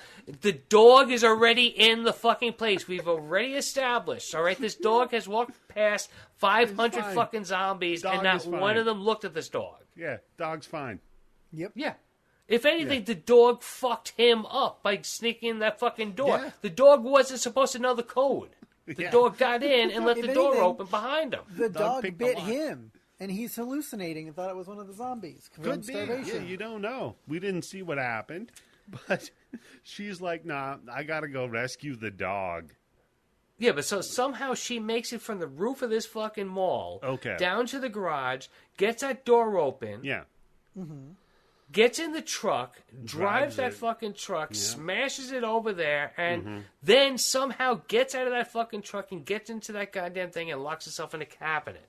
Yeah. So let's talk about the fallout from her action that she just took to rescue the dog. That was perfectly safe. Right. That while she's locked up in the closet having the zombies chasing after her, the fucking dog is just sitting there licking his fucking balls on the couch. No, she brought the dog into the closet with her. Did she? Oh, God. Yeah. Of course she did, yeah, because she'd freak out too much if she couldn't touch the dog. She has to save the fucking... She's one of these PETA rods. So they get in there, right? They're like, all right, now we have to go rescue her. I'm like, do you? Do you really got to rescue her? No. But they well, at choose this point, to it's anyway. more just getting for the bullets and the guns, right? That's fair point. Like, but you know what?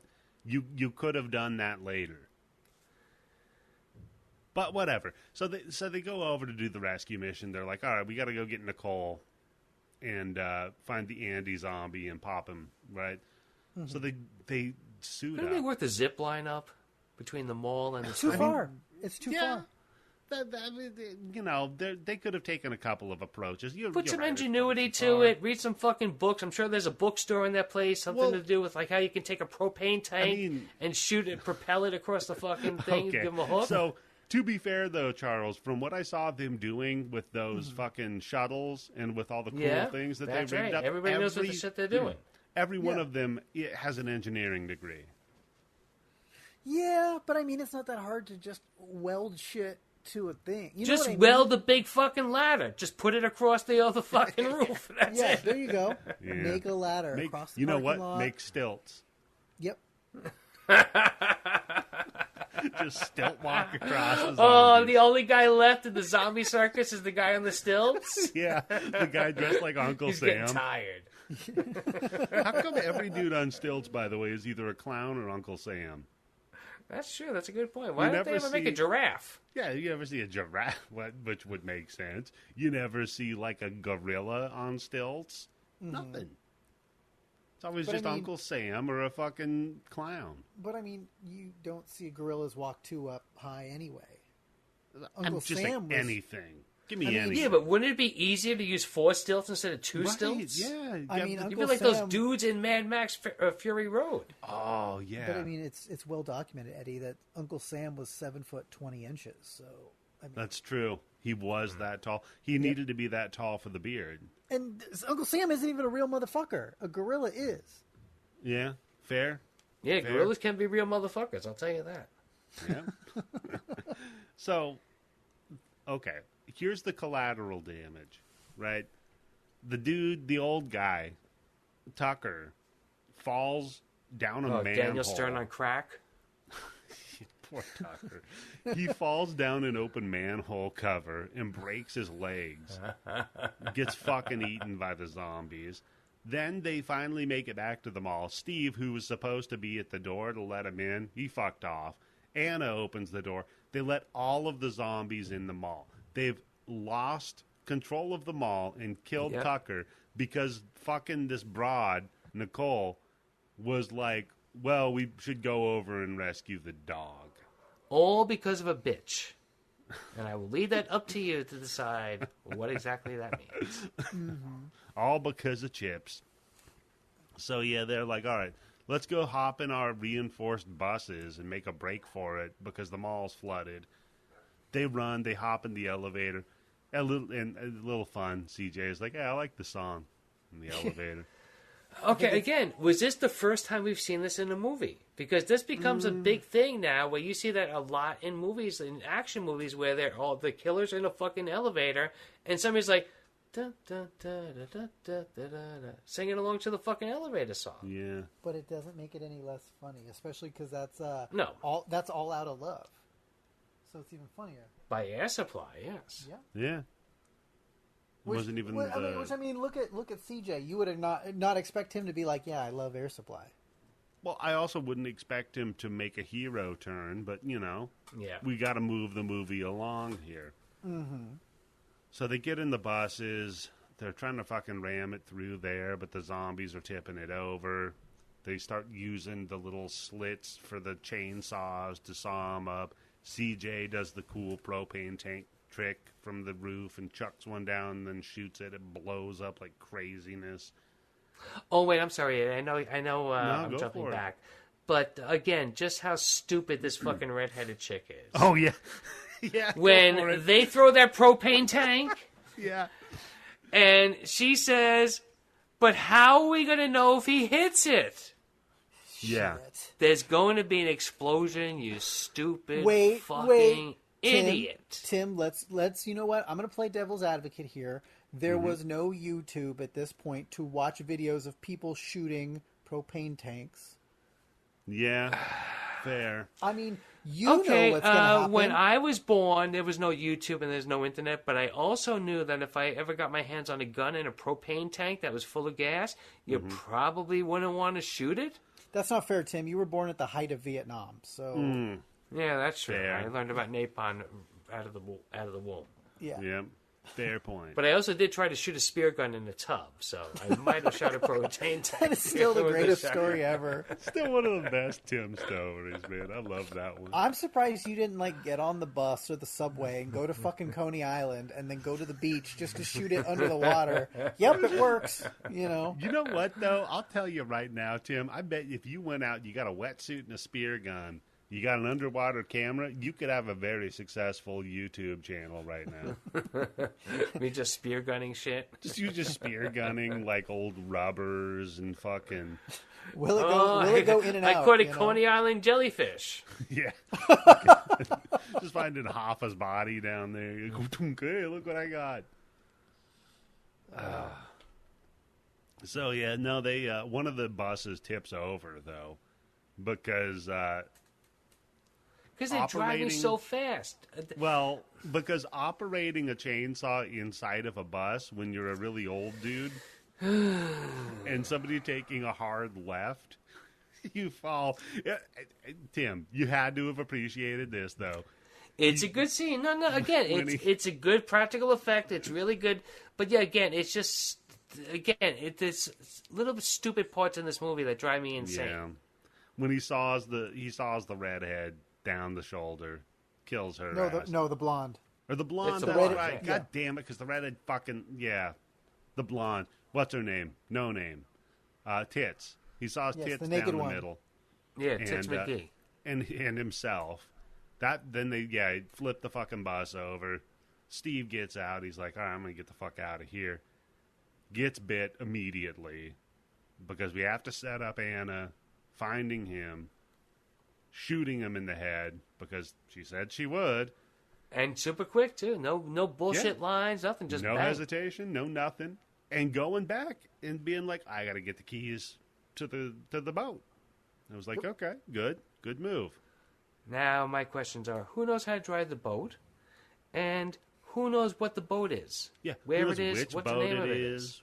where on the marina it is. There has to be something where the boat is named something like Pussy Wagon, like in Kill Bill. So that as soon as That they would've see been it, they so know, smart. it's his, right? Yeah. But and this is just assuming a lot, that guy fucking talked about his boat. And for however long they had to sit with him, he talked about the boat. Fair. That's true. He probably But would he did. mention the name of the boat? Oh, probably. Yeah. Tim, if you had a boat, you would mention the name of it to people. I don't know. immediately. I definitely, I'd be talking about it and bragging about it. Like, I changed my name from Tim Yobo to Captain Stabbin'. But that's an old porn joke. Yep. Chuck Rodriguez is going to get that joke. Chuck's gonna Guarantee love it, that Chuck. one. Yeah, I'll you're going send to you- love that one. Tim, I'll send you. I just made Chuck snort. I'll send you a picture, Tim, because it's a premier van down in L.A. It is called the Stabbin' Cabin. And anytime they ever do anything online about the top 10 rape vans driving around your neighborhood right now, that van is always number one. But it's actually like a really dope van. Well, this is Nice. this is basically a rape boat that had its own channel. If you paid enough money for a MILF Hunter, I think it was one of those Too free ones soon, that they Tim. threw in. Yeah. Jesus. We MILF Hunters too soon? No, we just covered that Unsolved Mysteries segment with the rape on the boat. That is too soon, sir. Oh, that's true. Yes. Check Truly, that out Captain on the Stab. Patreon, by Yeah. the way. Oh, Jesus Christ, Tim! Truly a Captain Stabbin'? My God! Yeah, you know what? I still don't believe that happened. There's no way he raped 3 women and then had the energy to kill them all. Anyhow, they they get to the dock and drive onto the dock. By the way, CJ distracts the zombies. Yeah, they by, fucked this dock up. They do. And CJ becomes JC when he does the little Jesus Christ self-sacrifice in the back of the fucking bus. And effectively, he shoots through this propane tank and kind of creates this, like, moat area between the survivors and the zombies. All right, and here's my other problem with this movie is when they're driving those fucking the buses out, right? Mm-hmm. He throws that propane tank, which is like what? How big is that propane tank? Like what? You would use that to just like some It's like for your barbecuing or barbecue, something yeah. like that? Yeah, Okay. that's probably like a 5-gallon tank. Yeah. Okay. He throws it out, and it goes off like a fucking nuclear bomb to like all the fucking zombies that aren't burnt to a crisp are like fucking knocked away by the shockwave, right? Yeah. Yeah. Now, at this point, This tank. he's got like what, 100-gallon fucking tank? Yeah, And when you're he right. blows it up, what does it do? It just basically blows up that truck The- in every area except for the boat that they're on. You're right. It doesn't scale properly. Yeah. But you don't know how full that tank was, though, Tim. And it's also contained Okay. inside of the well-engineered battle truck. So True. that battle That truck would make took it the whole worse. blast. No, no, the that battle- would make it worse, It right? would make it operate more like a cannon rather than exploding and having a better diameter, right? So it's like imagine the combustion of a bullet inside of a True. Okay, yes, gun. that's right. All right. Yeah, so it would just blow out. But it didn't do that either. It just kind of like a bad fart. So now Michael's like, all right, well, you guys get on the boat. I'm going to watch the sunrise because I got bit off screen. And you're like, okay. He's like, Anna, I know we're in love with each other. I'm like, are they? They banged one time, right? They banged one time, yeah, but like, It's the apocalypse, baby. One time you bang after the apocalypse, that's it. no, I think you get free bangs during the apocalypse without love. I think you can just kind of. Yeah, no What strings do you get to attached. go with the Go- redhead? Hey, no. But the redhead did live, so here's who we have left. We've I mean, got and Anna. that chainsawed blonde is still warm, so... True.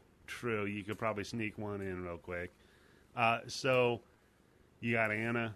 You've got Terry, You the roll a security guard. chainsaw lollipop. Lollipop chainsaw. So you've got Anna. You've got Terry, the security guard with a heart of gold. You've got Chips. Dang, Tim, your cat. I know, he's all over the fucking microphone. You've got Chips, the dog. Moron Nicole. And Kenneth. Those are your survivors. Yep. Of them, I think Chips might be the smartest one left.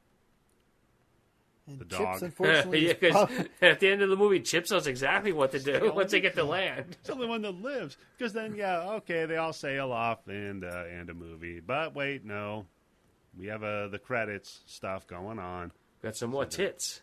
See them sail off in the sunset. And, yeah, then they find Steve's video camera. And we just get to watch Steve railing some broad out with some kind of impressive tits, but not really. Then they're like, oh, we're recording over his camera. They're sailing. They find this abandoned boat with a head in the cooler. Yeah, what the fuck is that? I mean, I that's can't kind of figure cool. out what's the point. No, it is cool, but how did that come to be? Yeah, You know, that's... So my uncle was in the Navy, and he never Oh, found God. a decapitated head in the ocean. But he says you find weird shit adrift at sea that has like no business being adrift. So I mean, I imagine that you could probably find weird shit in the zombie apocalypse floating. But Some who dude just popped a decapitated head. a zombie, put it in a fucking cooler, put the cooler in a fucking rowboat, and then just Sent he-ho. it seaward. Who knows? Who knows? Maybe what if it was Chips like ahoy! what if it was like the end of Zombie, where they keep the boat captain because they need to prove to everybody that it happened. Okay, okay. He threw the head in the cooler, said, "I got to keep Yeah. this," and the boat floated away, and he died. Maybe Oh, he's maybe a wait, maybe scientist. he's from George Romero's Island of the Dead. Never discuss that movie again. Maybe he's a scientist, and he's like, we have to research this head. All right, Charlie, Island of the Dead or Diary of the Dead? Can I kill myself? Yes, you can. Okay, you good. You can take Michael's way out. There we go. So no, then they find it. They're like, all right, well, that's not a good boat. Then they run out of water to drink, and we see there's maggots on their weird steak for some reason. How long have they not been paying attention to the food for that many maggots to get on the fucking steak? I don't know. There's a lot of maggots. Then they're out of gas. And then here's the thing that bothers me. They run out of gas, then the engine catches on fire. Mm-hmm. I mean, that's plausible. You keep running the engine after it's out of gas? I mean, they're not smart, Eddie. I guess, yeah. Finally, they find an island. They dock. Chips the dog runs off. And they all get swarmed by zombies. And it's game over. We cut to some Disturbed. And that's the movie, folks. Was there a sequel to this? They had one in production, Tim. What happened? No idea. What happened was Diary of the Dead. I think Well, they COVID. they made a what is it, a Day of the Dead that had Ving Rhames in it also, and it was Yes. completely unrelated. See, and I that could was have a piece sworn of that shit. Sarah Polly was in that one. No, that was Mina Savari. You know what? Interchangeable. Okay. You know Yeah. what? Interchangeable. So if we're talking about Zack Snyder, what happened? Army of the Dead in 2021. Then the Watched TV, about the first half an hour, 40 minutes of it, then that was it. Then the TV series Army of the Dead Las Vegas, which is in post-production, and announced Planet of the Dead. After that, they're going to have to go to outer space. That would probably happen in outer space, Planet of the Dead.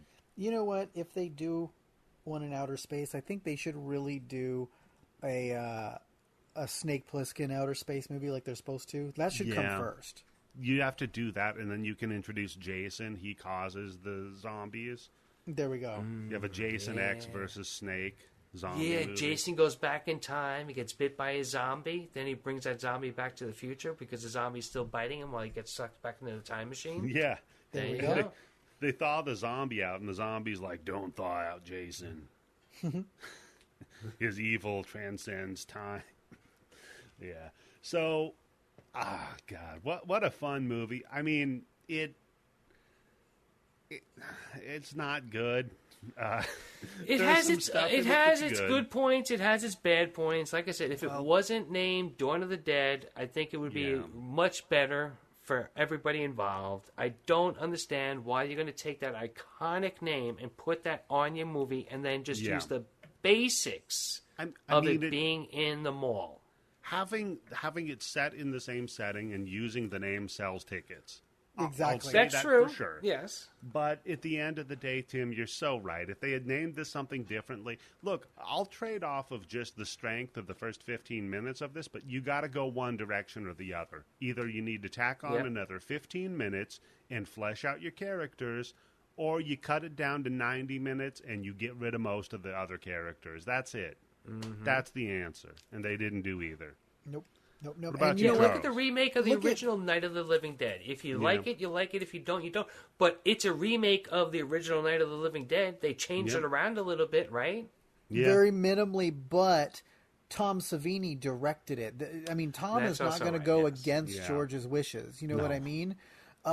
This one, I would say watch it. Watch it once, maybe twice. You know, if you haven't seen Just it, watch you it for like, that bathtub scene. see it for the guy getting hit by the ambulance. That alone is like, God That's damn. pretty funny. Yeah. But watch it again if you're a fan of the original Dawn of the Dead for all the Easter eggs.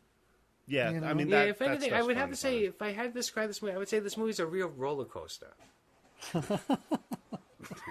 No, that is a good movie, Tim. Fuck all y'all. If anybody wants to, No, I mean it has its ups and its downs, you know. So, speaking of roller coasters, You, me, Charles, outside, Tim. Let's go. Speaking of roller coasters, Charles, is there anything else on the internet you want people to pay attention to? No, not really. Not really. No. No, not at all. No, I'm going to be on a Grind Bin episode coming up where everybody hated my movie. Oh. But you know what? Fuck them. After thinking about it for a couple days, watch that movie. That is a good fucking movie, and then you can sit there and say what you think about it. Exactly. Okay, yeah. And then Daniel and I are going to be recording a movie this week. I forget. It's been so long. Huh? The movie Local Hero from 1983. Okay. Oh wow, yeah. Check Yeah, that that's out a good on movie. The Mustachioed Podcast. What about you, Tim? I'm going to be on that Grind Bin that we shit all over Charlie's movie. Yes. I don't even think we got into the how does Mike do it? How he goes, "Hello and welcome." Hello No, and that's the other one. welcome to this piece of shit movie. Exactly. It was like 5 seconds. And now in. that I know that Charlie's going to be on the Mustachio Podcastio, I'm going to be ask Daniel if I can be on that episode. Ask because Daniel, I hate that that's movie also. You hate Local Hero? How could you hate Local Hero? No, I'm just busting your chops, Charlie. I was going to say that's like Al Gore's favorite movie. You would love. You're going to that see. movie You're going to be then. surprised when that Grind Bin episode comes out. It's going to be a great episode. It's hard to pick a good movie that's good and make it a funny episode, right? So you I pick think good. I think I'll just stop picking movies that I like. I think that's my mistake. There you go. So no more erotic lactation. Did we win? I told you, you know what? I told Eddie the other day that I found a movie that is the spiritual successor Yes, to you that did. movie, and we're going to watch it. If you're You gonna told pick me a that movie, same thing too, and I said, "Yeah, just send me a screenshot." That's If all you're I going to need pick say. a movie that you like, bring it on this show. There we go. Yeah, see, that's right. Or Yep. bring it I'm on gonna- Mustachio Podcastio. The Grind Bin's for shitting. I'm going to bring Captain Grunt. Stabbin 1 through 6. Nope. You and Tim can spin off your own podcast. You can get what's his name from the always posting porn on social media. Y'all three can just have at it. I thought you were going to say. I thought you were going to say. Wow, Wick. with I was his like, time out. connections and our perversions, we got Yep. a show. Yeah. So yeah, I'd say check those out, of course, and check us out on Patreon, patreon.com/bloodybits, where you can get access to all of our bonus episodes. We just had one come out that had probably my favorite use of the soundboard ever that killed Candice. That's why I say you should have been playing that today because she's sick. I know, I should. Okay. You mean her song? I'll play her song for her while we're doing the outro then. There you go. That should be her intro music from now on. That'll be her intro music. Are we all getting head right now? Is that what's happening? Yeah, we're all getting head from an old toothless man. Other than that, Hey, if you got to get head. manscaped.com, promo code BITS20. Make sure you shave it before the old man goes down on you. And I think this is where the podcast is going to go down on you, because this is how we end it.